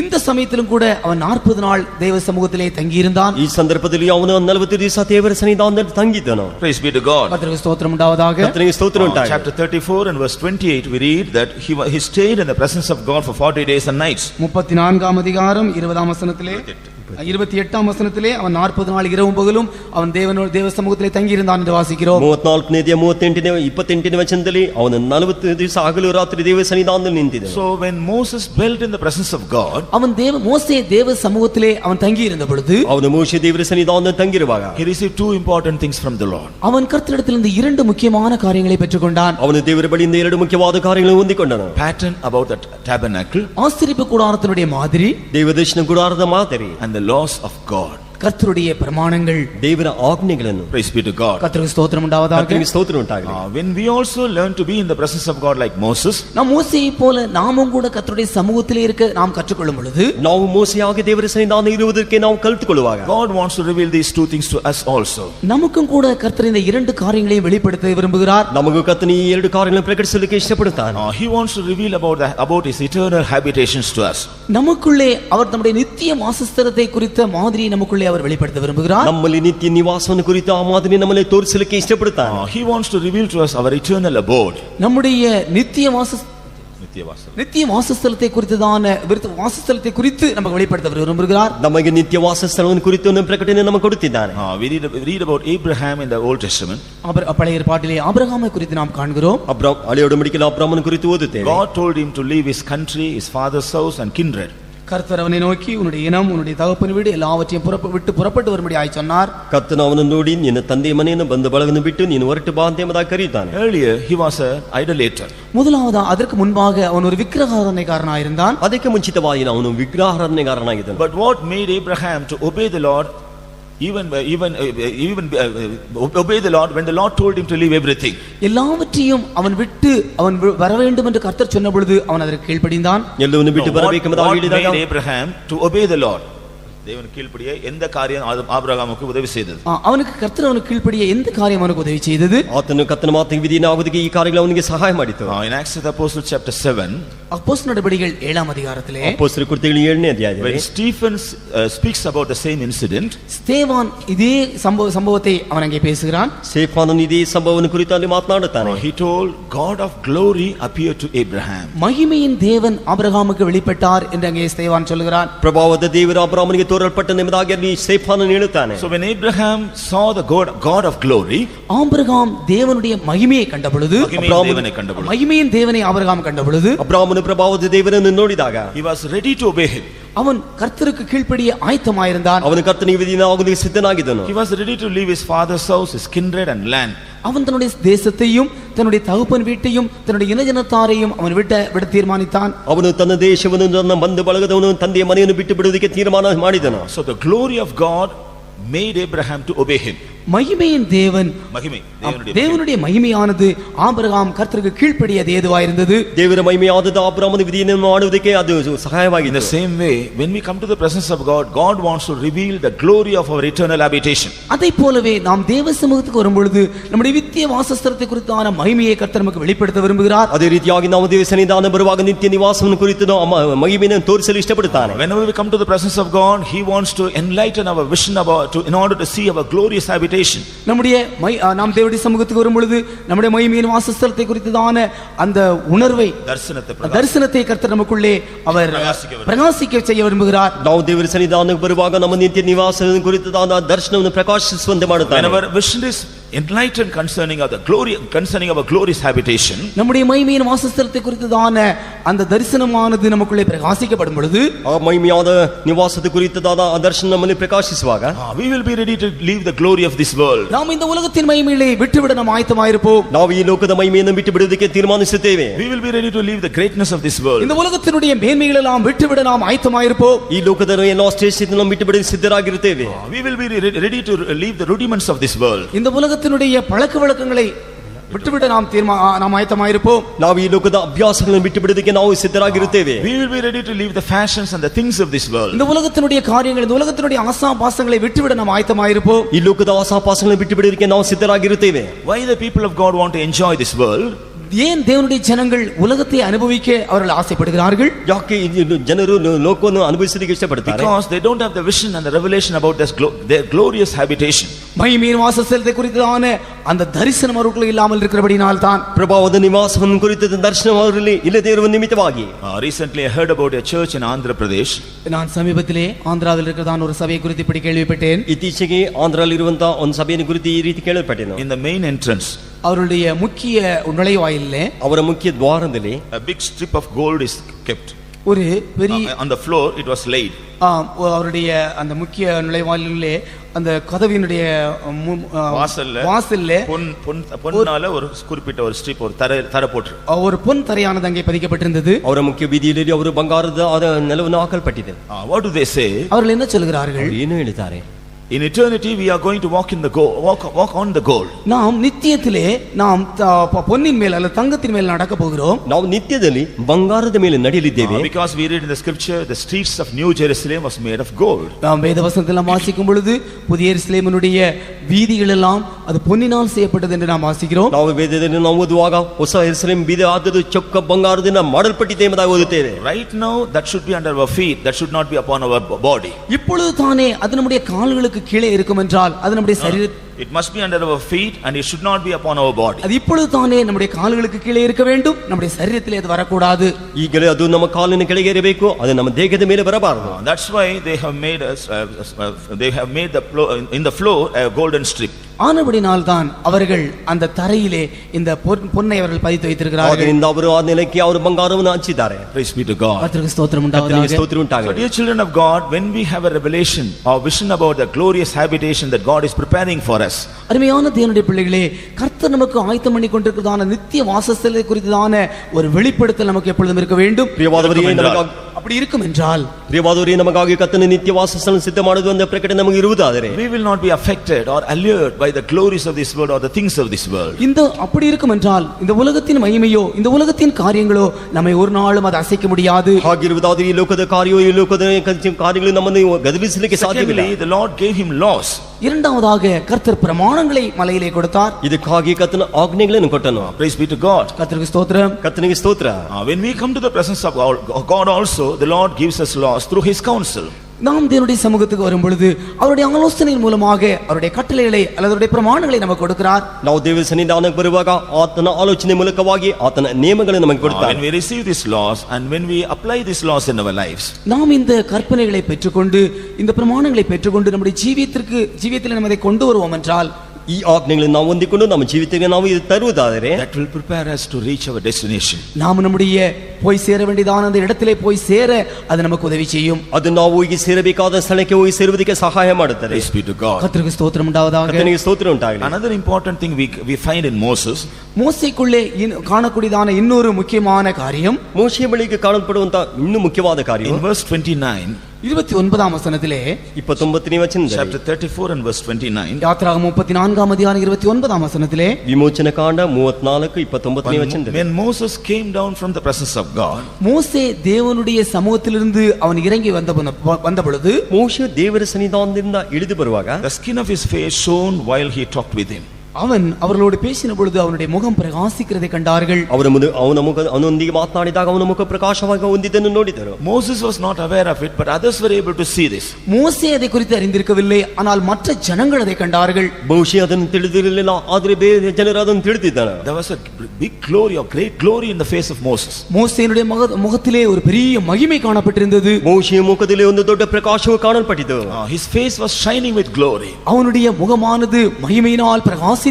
ಅವನ ಮುಖವಾದದ್ದು ಮಹಿಮೆಯಿಂದ ಪ್ರಕಾಶಿಸಿತು. Praise be to God. கர்த்தருக்கு ஸ்தோத்திரம் உண்டாவதாக. ಕರ್ತನಿಗೆ ಸ್ತೋತ್ರ ಉಂಟಾಗಲಿ. So dear children of God, அருமையான தேவனுடைய பிள்ளைகளே, ಪ್ರಿಯವಾದ ದೇವ ಜನರೇ, whenever we come to the presence of God, நாம் தேவ சமூகத்துக்கு வரும் பொழுதெல்லாம் ನಾವು ದೇವ ಸನ್ನಿಧಾನಕ್ಕೆ ಬರುವಾಗಲ್ಲ and receive the revelation and vision about our glorious habitation, நம்முடைய மகிமையின் வாசஸ்தலத்தை குறித்ததான அந்த வெளிப்படுத்தலை நாம் பெற்றுக்கொள்ளும் பொழுது ನಮ್ಮ ಮಹಿಮೆಯಾದ ವಾಸಸ್ಥಳವನ್ನು ಕುರಿತಾದ ಪ್ರಕಟಣೆ ನಾವು ಹೊಂದಿಕೊಳ್ಳುವಾಗ and when we submit ourselves to the laws necessary to keep for it, நாம் நம்மை அவருடைய பிரமாணங்களுக்கு நம்மை ஒப்புக் கொடுக்கும் பொழுது ನಾವು ನಮ್ಮ ಆತನ ಆಜ್ಞೆಗಳಿಗೆ ನಮ್ಮನ್ನು ಒಪ್ಪಿಸಿಕೊಡುವಾಗ when we receive the laws and when we are willing to obey the laws of God, நாம் பிரமாணங்களை பெற்றுக்கொண்டு அந்த பிரமாணங்களுக்கு நம்மை கீழ்ப்படிய நம்மை ஒப்புக் கொடுக்கும் பொழுது ನಾವು ಆಜ್ಞೆಗಳನ್ನು ಹೊಂದಿಕೊಂಡು ಆ ನಿಯಮಕ್ಕೆ ಒಪ್ಪಿಸಿಕೊಡುವಾಗ God will fill us also with his glory. கர்த்தர் தம்முடைய மகிமையினால் நம்மையும் நிரப்புவார். ಕರ್ತನು ತನ್ನ ಪ್ರಭಾವದಿಂದ ನಮ್ಮನ್ನು ತುಂಬಿಸುವನು. Our face will be shining. நம்முடைய முகமானது பிரகாசிக்கும். ನಮ್ಮ ಮುಖವು ಪ್ರಕಾಶಮಾನ ಹೊಂದುತ್ತದೆ. When we go back to our homes, நம்முடைய வீடுகளுக்கு திரும்பி போகும் பொழுது ನಾವು ಮನೆಗೆ ಹಿಂತಿರುಗಿ ಹೋಗುವಾಗ when we go back to our working spot, நம்முடைய வேலை இடங்களுக்கு நாம் திரும்பி போகும் பொழுது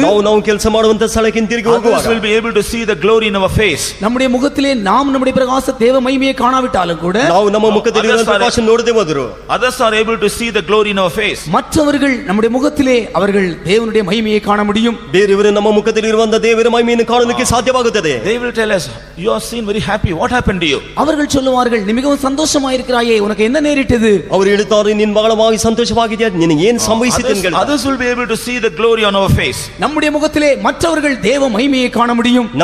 ನಮ್ಮ ಮುಖದಲ್ಲಿ ಬೇರೆಯವರು ಮಹಿಮೆಯನ್ನು ನೋಡಲಿಕ್ಕೆ ಸಾಧ್ಯವಾಗುತ್ತದೆ. Because God will not only reveal the glory of our eternal habitation. ஏனென்றால் தேவன் தம்முடைய நித்திய மகிமையினுடைய நித்திய வாசஸ்தலத்தினுடைய மகிமையை நமக்கு வெளிப்படுத்துவது மாத்திரமல்ல, ಏಕೆಂದರೆ ನಮಗೆ ನಿತ್ಯ ಮಹಿಮೆಯ ನಿವಾಸವನ್ನು ಕುರಿತು ನಮಗೆ ತೋರಿಸಿಕೊಟ್ಟಿದ್ದು ಮಾತ್ರವಲ್ಲ, God also will fill us with his glory right in his presence. அவருடைய சமூகத்திலே கர்த்தர் தம்முடைய மகிமையினால் நம்மை நிரப்பக்கூடியவராகவும் இருக்கிறார். ಆತನ ಸನ್ನಿಧಾನದಲ್ಲಿ ಆತನ ಪೂರ್ತಿಯಾದ ಪ್ರಭಾವದಿಂದ ತುಂಬಿಸಲು ಬಂದಿದ್ದಾನೆ.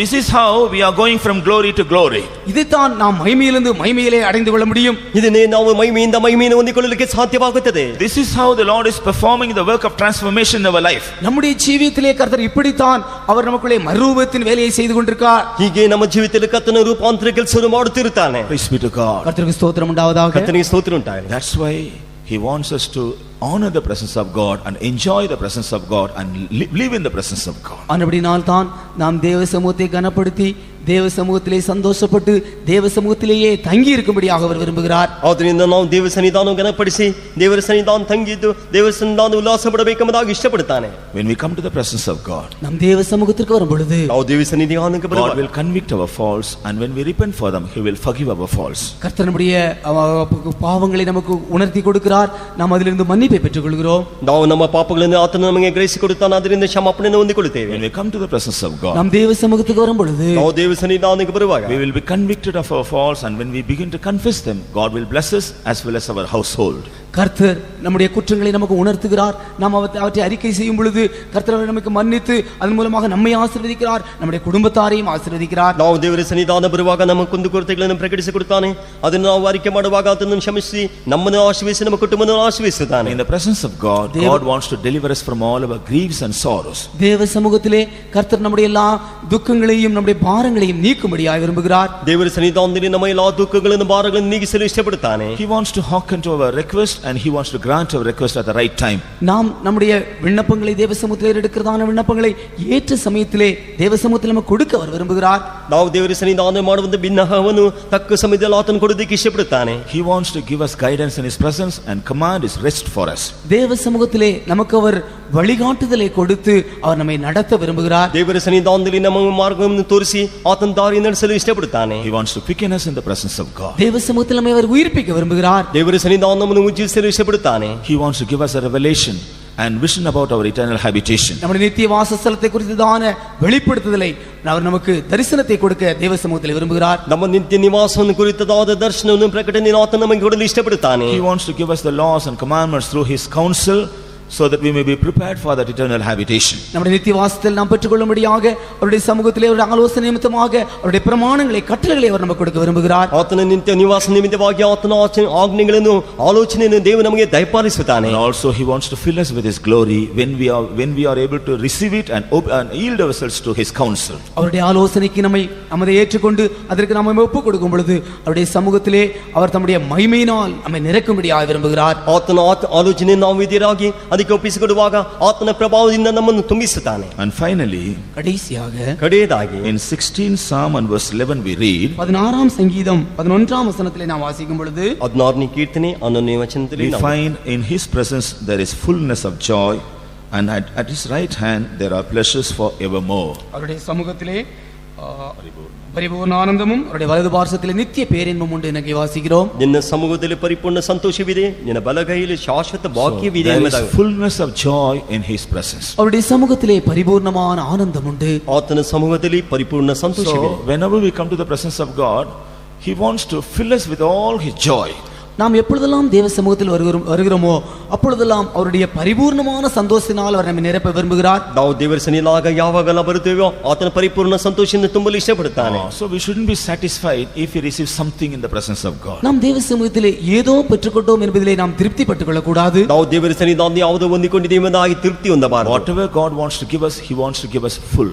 நாம் கர்த்தர் நமக்கு எதை கொடுக்க விரும்புகிறாரோ அதை பரிபூர்ணமாக முற்றிலுமாக முழுவதுமாக கொடுக்க அவர் விரும்புகிறார். ದೇವರು ನಮಗೆ ಯಾವುದನ್ನು ಕೊಡಲು ಇಷ್ಟಪಡುತ್ತಾನೋ ಅದು ಪರಿಪೂರ್ಣವಾಗಿ ಸಂಪೂರ್ಣವಾಗಿ ಕೊಡಲಿಕ್ಕೆ ಇಷ್ಟಪಡುತ್ತಾನೆ. So whenever we come to the presence of God, he wants to fill our hearts with his joy.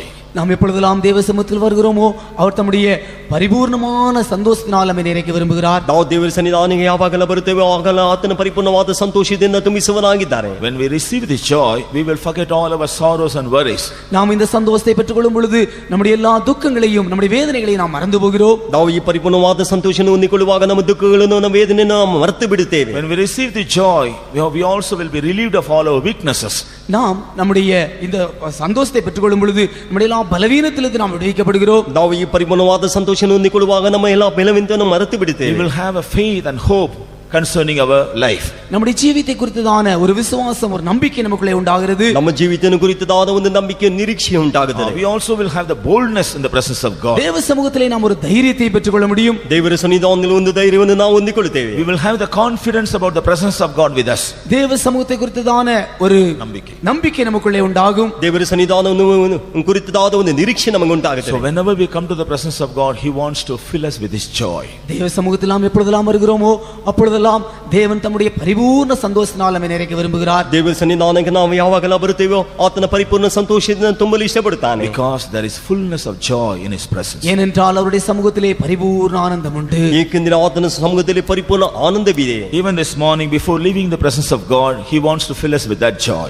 இந்த காலை வேளையிலே நாம் தேவ சமூகத்தை விட்டு கடந்து போவதற்கு முன்பாக அந்த பரிபூர்ண சந்தோஷத்தினால் அவர் நம்மை நிறைக்க விரும்புகிறார். ಈ ಬೆಳಗಿನ ವೇಳೆಯಲ್ಲಿ ನಾವು ದೇವರ ಸನ್ನಿಧಾನವನ್ನು ಬಿಟ್ಟು ದಾಟಿ ಹೋಗುವ ಮುಂಚಿತವಾಗಿ ಆತನ ಪರಿಪೂರ್ಣದಿಂದ ತುಂಬಿಸಲು ಇಷ್ಟಪಡುತ್ತಾನೆ. Shall we all close our eyes? நாம் எல்லாரும் நம்முடைய கண்களை மூடுவோம். ನಾವೆಲ್ಲರೂ ನಮ್ಮ ಕಣ್ಣುಗಳನ್ನು ಮುಚ್ಚೋಣ. God has brought us to the presence of God to teach us about his presence. அவருடைய சமூகத்தை குறித்து கற்றுக் கொடுக்கும்படியாக அவர் நம்மை அவருடைய சமூகத்திற்கு கொண்டு வந்திருக்கிறார். ಆತನ ಸನ್ನಿಧಾನವನ್ನು ನಮಗೆ ಕಲಿಸಿಕೊಡುವುದಕ್ಕಾಗಿ ಆತನ ಸನ್ನಿಧಾನ ನಮ್ಮ ಕರೆತಂದಿದ್ದಾನೆ. There is deliverance in the presence of God. தேவ சமூகத்திலே விடுதலை உண்டு. ದೇವರ ಸನ್ನಿಧಾನದಲ್ಲಿ ಬಿಡುಗಡೆ ಉಂಟು. There is victory in the presence of தேவ God. சமூகத்திலே ஜெயம் உண்டு. ದೇವರ ಸನ್ನಿಧಾನ ಜಯ ಉಂಟು. There is joy in the presence of God. தேவ சமூகத்திலே சந்தோஷம் உண்டு. ದೇವರ ಸನ್ನಿಧಾನದಲ್ಲಿ ಸಂತೋಷ ಉಂಟು. There is rejoicing in the presence of தேவ God. சமூகத்திலே களிகூறுதல் உண்டு. ದೇವರ ಸನ್ನಿಧಾನ ಉಲ್ಲಾಸವಿದೆ. There is hope in the presence of God. தேவ சமூகத்திலே ஒரு நம்பிக்கை உண்டு. ದೇವರ ಸನ್ನಿಧಾನದ ಒಂದು ನಿರೀಕ್ಷೆ ಇದೆ. There is glory in the presence of God. தேவ சமூகத்திலே ஒரு மகிமை உண்டு. ದೇವರ ಸನ್ನಿಧಾನದ ಮಹಿಮೆ ಉಂಟು. There is fullness of joy in the presence of God. தேவ சமூகத்திலே பரிபூர்ண ஆனந்தம் உண்டு. ದೇವರ ಸನ್ನಿಧಾನದಲ್ಲಿ ಶಾಶ್ವತ ಭಾಗ್ಯವಿದೆ. Shall we all receive that joy that is waiting for us in his presence? அவருடைய சமூகத்தில் நமக்காய் காத்திருக்கிறதான அந்த ஆனந்த சந்தோஷத்தை நாம் பெற்றுக்கொள்வோமாக. ಆತನ ಸನ್ನಿಧಾನದಲ್ಲಿ ಕಾದಿರುವಂತಹ ಆನಂದ ಸಂತೋಷವನ್ನು ಹೊಂದಿಕೊಳ್ಳೋಣ. Let us learn to enjoy the presence of God. தேவ சமூகத்திலே களிகூறக்கூடியதான காரியங்களை நாம் கற்றுக்கொள்வோம். ದೇವರ ಸನ್ನಿಧಾನದಲ್ಲಿ ಉಲ್ಲಾಸ ಪಡುವಂತ ಕಾರ್ಯವನ್ನು ಕಲಿತುಕೊಳ್ಳೋಣ. Let not our worship or services be a routine one. நம்முடைய ஆராதனையானது ஏதோ ஒரு வழக்கமான ஆராதனையாக இருக்க வேண்டாம். ನಮ್ಮ ಆರಾಧನೆಯಾದರೂ ಒಂದು ರೂಢಿಯಾದ ಆರಾಧನೆಯಾಗಿರಬಾರದು. Our God is a wonder working God. நம்முடைய தேவன் அற்புதங்களை செய்கிறதான தேவன். ನಮ್ಮ ದೇವರು ಅದ್ಭುತವನ್ನು ಮಾಡುವಂತ ದೇವರು. So whenever we come to him, he wants to perform some miracles in our life. நாம் எப்பொழுதெல்லாம் அவருடைய சமூகத்துக்கு வருகிறோமோ அப்பொழுதெல்லாம் நமக்குள்ளே ஒரு அற்புதத்தை அவர் எதிர்பார்க்கிறார். ನಾವು ಆತನ ಸನ್ನಿಧಾನ ಬರುವಾಗ ಆತನ ನಮ್ಮಲ್ಲಿ ಒಂದು ಅದ್ಭುತವನ್ನು ಎದುರು ನೋಡ್ತಾನೆ. He wants to perform a miracle in our life. நம்முடைய ஜீவிதத்திற்குள்ளே ஒரு அற்புதத்தை அவர் செய்யும்படியாக விரும்புகிறார். ನಮ್ಮ ಜೀವಿತವನ್ನು ಅದ್ಭುತವನ್ನು ಮಾಡಲಿಕ್ಕೆ ಇಷ್ಟಪಡುತ್ತಾನೆ. If you believe this morning, God will perform that miracle in your life. இந்த காலை வேளையிலே நீங்கள் விசுவாசிப்பீர்கள் என்றால் உங்களுடைய ஜீவிதத்திலே ஒரு அற்புதத்தை அவர் செய்ய போகிறார். ಈ ಬೆಳಗಿನ ವೇಳೆ ನೀನು ನಂಬುವುದಾದರೆ ನಿನ್ನ ಜೀವಿತದ ಒಂದು ಅದ್ಭುತವನ್ನು ಮಾಡಲಿದ್ದಾನೆ. How many of you want to enjoy the presence of God this morning? இந்த காலை வேளையில் எத்தனை பேர் தேவ சமூகத்தை அனுபவிக்க விரும்புகிறீர்கள்? ಈ ಬೆಳಗಿನ ವೇಳೆಯಲ್ಲಿ ಎಷ್ಟು ಮಂದಿ ದೇವರ ಸನ್ನಿಧಾನದಲ್ಲಿ ಸಂತೋಷ ಪಡಲು ಇಷ್ಟಪಡುತ್ತೀರಾ? How many of you want to be delivered in the presence of God this morning? இந்த காலை வேளையில் உங்கள் எத்தனை பேர் தேவ சமூகத்திலே விடுதலையை பெற்றுக்கொள்ள விரும்புகிறீர்கள்? ಈ ಬೆಳಗಿನ ವೇಳೆಯಲ್ಲಿ ಎಷ್ಟು ಜನ ನೀನು ದೇವರ ಸನ್ನಿಧಾನ ಬಿಡುಗಡೆ ಹೊಂದಿಕೊಳ್ಳಲಿದ್ದೀರಾ? How many of you want to receive victory in the presence of God? தேவ சமூகத்தில் உங்கள் எத்தனை பேர்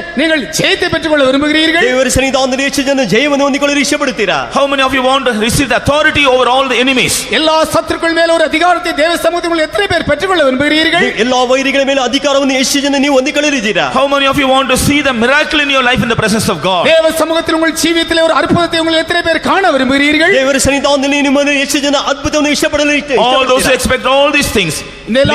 இந்த எல்லா காரியங்களை எதிர்பார்க்கதான நீங்கள் ಈ ಎಲ್ಲಾ ಕಾರ್ಯ ಎದುರು ನೋಡುವಂತ ನೀರು Please be on your knees for a while. கொஞ்ச நேரம் நீங்கள் எல்லாரும் முழங்கால் படியிடுங்கள். ಸ್ವಲ್ಪ ಹೊತ್ತು ಎಲ್ಲರೂ ಮೊಳಕಾಲು ನಿಲ್ಲಿರಿ. The Lord is in our midst to fill us with his presence. அவருடைய சமூகத்தினால் நினைப்பும்படியாக நம்முடைய தேவன் நம்முடைய மத்தியிலே இருக்கிறார். ಆತನ ಸಮೂಹದಿಂದ ನಮ್ಮನ್ನು ತುಂಬಿಸಿದಕ್ಕಾಗಿ ನಮ್ಮ ದೇವರು ನಮ್ಮ ಮಧ್ಯದಲ್ಲಿ ಇದ್ದಾನೆ. The Lord is in our midst to make us rejoice in his presence. அவருடைய சமூகத்திலே நாம் களிகூறும்படியாக அவர் நம்மை பார்த்து விரும்புகிறார். ಆತನ ಸನ್ನಿಧಾನದಲ್ಲಿ ಉಲ್ಲಾಸ ಪಡುವುದಕ್ಕಾಗಿ ದೇವರು ಕಾದುಕೊಂಡಿದ್ದಾನೆ. Our Lord is in our midst to deliver us in his presence. அவருடைய சமூகத்திலே நம்மை விடுவிக்கும்படியாக நம்முடைய தேவன் நம்முடைய மத்தியில் இருக்கிறார். ಆತನ ಸನ್ನಿಧಾನವನ್ನು ನಮ್ಮ ಬಿಡಿಸುವುದಕ್ಕಾಗಿ ನಮ್ಮ ದೇವರು ನಮ್ಮ ಮಧ್ಯದಲ್ಲಿ ಇದ್ದಾನೆ. Our Lord is in our midst to remove all sorrows from our hearts. நம்முடைய எல்லா இருதயங்களில் இருக்கிறதான துக்கங்களை நீக்கும்படியாக நம்முடைய தேவன் நம்முடைய மத்தியிலே இருக்கிறார். ನಮ್ಮ ಎಲ್ಲರ ಹೃದಯದಲ್ಲಿರುವಂತಹ ದುಃಖಗಳನ್ನು ಬದಲಾಯಿಸಲು ದೇವರು ನಮ್ಮ ಮಧ್ಯದಲ್ಲಿ ಇದ್ದಾನೆ. Our Lord is in our midst to enlighten our vision. நம்முடைய தரிசனங்களை பிரகாசிக்க பண்ணும்படியாக நம்முடைய தேவனுடைய மத்தியில் இருக்கிறார். ನಮ್ಮ ದರ್ಶನವನ್ನು ಪ್ರಕಾಶಿಸುವುದಕ್ಕಾಗಿ ನಮ್ಮ ದೇವರು ನಮ್ಮ ಮಧ್ಯದಲ್ಲಿ ಇದ್ದಾನೆ. Come on, let us open our hearts in the presence of God. தேவ சமூகத்தில் நம்முடைய இருதயங்களை திறப்போமாக. ದೇವರ ಸನ್ನಿಧಾನದಲ್ಲಿ ನಮ್ಮ ಹೃದಯವನ್ನು ತೆಗೆಯೋಣ. Let us ask the Lord to fill us with His presence. அவருடைய சமூகத்தால் நிரப்பும்படியாக தேவனிடத்தில் நாம் கேட்போமாக. ಆತನ ಸಮೂಹದಿಂದ ನಮ್ಮ ತುಂಬುವುದಕ್ಕಾಗಿ ದೇವರ ಬಳಿಗೆ ಬೇಡಿಕೊಳ್ಳೋಣ. Let us open our mouth and ask the Lord to fill us with His presence. அவருடைய சமூகத்தால் நிரப்பும்படியாக நம்முடைய வாய்களை திறந்து தேவனோடு கேட்போமாக. ಆತನ ಸಮೂಹದಿಂದ ತುಂಬಿಸುವುದಕ್ಕಾಗಿ ನಮ್ಮ ಬಾಯನ್ನು ತೆಗೆದು ನಾವು ಕೇಳೋಣ. Like Moses, let us also tell the Lord. மோசேயை போல நாமும் தேவனோடு பேசுவோம். ಮೋಶೆಯಾಗಿ ನಾವು ದೇವರ ಸಂಗಡ ಮಾತನಾಡೋಣ. Lord, if your presence is not with me, I don't want to go forward. கர்த்தாவே உம்முடைய சமூகத்தோடு கூட இல்லாமல் போனால் நான் இதன் மேல் பிரயாணம் செய்ய மாட்டேன். ಕರ್ತನೇ ನಿನ್ನ ಸನ್ನಿಧಾನವು ನಾನು ನಮ್ಮನ್ನು ಬಿಟ್ಟು ಹೋಗದೆ ಹೋದರೆ ನಮ್ಮನ್ನು ಹೋಗಗೊಳಿಸಬೇಡ. Even this morning, without receiving a blessing in your presence, I don't want to leave your presence. கர்த்தாவே இந்த காலைவேளையில் உம்முடைய சமூகத்திலே ஒரு ஆசீர்வாதத்தை பெறாமல் உம்முடைய சமூகத்தை விட்டு நான் போக மாட்டேன். ಕರ್ತನೇ ಈ ಮುಂಜಾನೆ ವೇಳೆ ನಿನ್ನ ಆಶೀರ್ವಾದವನ್ನು ಹೊಂದಿಕೊಳ್ಳದೆ ನಿನ್ನ ಸನ್ನಿಧಾನವನ್ನು ಬಿಟ್ಟು ಹೋಗುವುದಿಲ್ಲ. Like Jacob, let us also ask the Lord. யாக்கோபை போல நாமும் தேவனோடு கேட்போம். ಯಾಕೋಬನಾಗಿ ನಾವು ದೇವರ ಬಳಿಗೆ ಕೇಳೋಣ. Lord, unless you bless me, I will not leave you. கர்த்தாவே நீர் என்னை ஆசீர்வதித்தால் ஒளியை நான் உம்மை விட மாட்டேன். ಕರ್ತನೇ ನೀನು ಆಶೀರ್ವದಿಸಿದ ಹೊರತು ನಾವು ನಿನ್ನನ್ನು ಬಿಡುವುದಿಲ್ಲ. When we ask the Lord, definitely the Lord will fill us with His presence and bless us. நீங்கள் கர்த்தரை நோக்கி கேட்பீர்கள் என்றால் நிச்சயமாக கர்த்தர் தம்முடைய சமூகத்தினால் உங்களை நிறைத்து ஆசீர்வதிப்பார். ನೀವು ಕರ್ತನ ನೋಡಿ ಕೇಳುವುದಾದರೆ ಕರ್ತನ ನಿಶ್ಚಯವಾಗಿ ಆತನ ಸಮೂಹದಿಂದ ನಿಮ್ಮನ್ನು ಆಶೀರ್ವದಿಸುವನು. The glory of God is descending in our midst. தேவனுடைய மகிமையின் மத்தியிலே இறங்கிக் கொண்டிருக்கிறது. ದೇವರ ಮಹಿಮೆ ನಮ್ಮ ಮಧ್ಯದಲ್ಲಿ ಇಳಿಯುತ್ತಿದೆ. He wants to fill every one of us with His glory. அவருடைய மகிமையினால் நம்ம ஒவ்வொருவரும் நிறைக்கும்படியாக அவர் வாஞ்சிக்கிறார். ಆತನ ಮಹಿಮೆಯಿಂದ ಒಬ್ಬೊಬ್ಬರನ್ನು ತುಂಬಿಸಲು ಇಷ್ಟಪಡುತ್ತಿದ್ದಾನೆ. Come on, let us all yield ourselves in the presence of God and enjoy the presence of God. தேவ சமூகத்தில் எல்லாரும் ஒப்பு கொடுத்து தேவ சமூகத்திலே நாம் களிகூறுவோமாக. ದೇವರ ಸನ್ನಿಧಾನದಲ್ಲಿ ಒಪ್ಪಿಸಿಕೊಂಡು ದೇವರ ಸನ್ನಿಧಾನದಲ್ಲಿ ಸಂತೋಷ ಪಡೋಣ.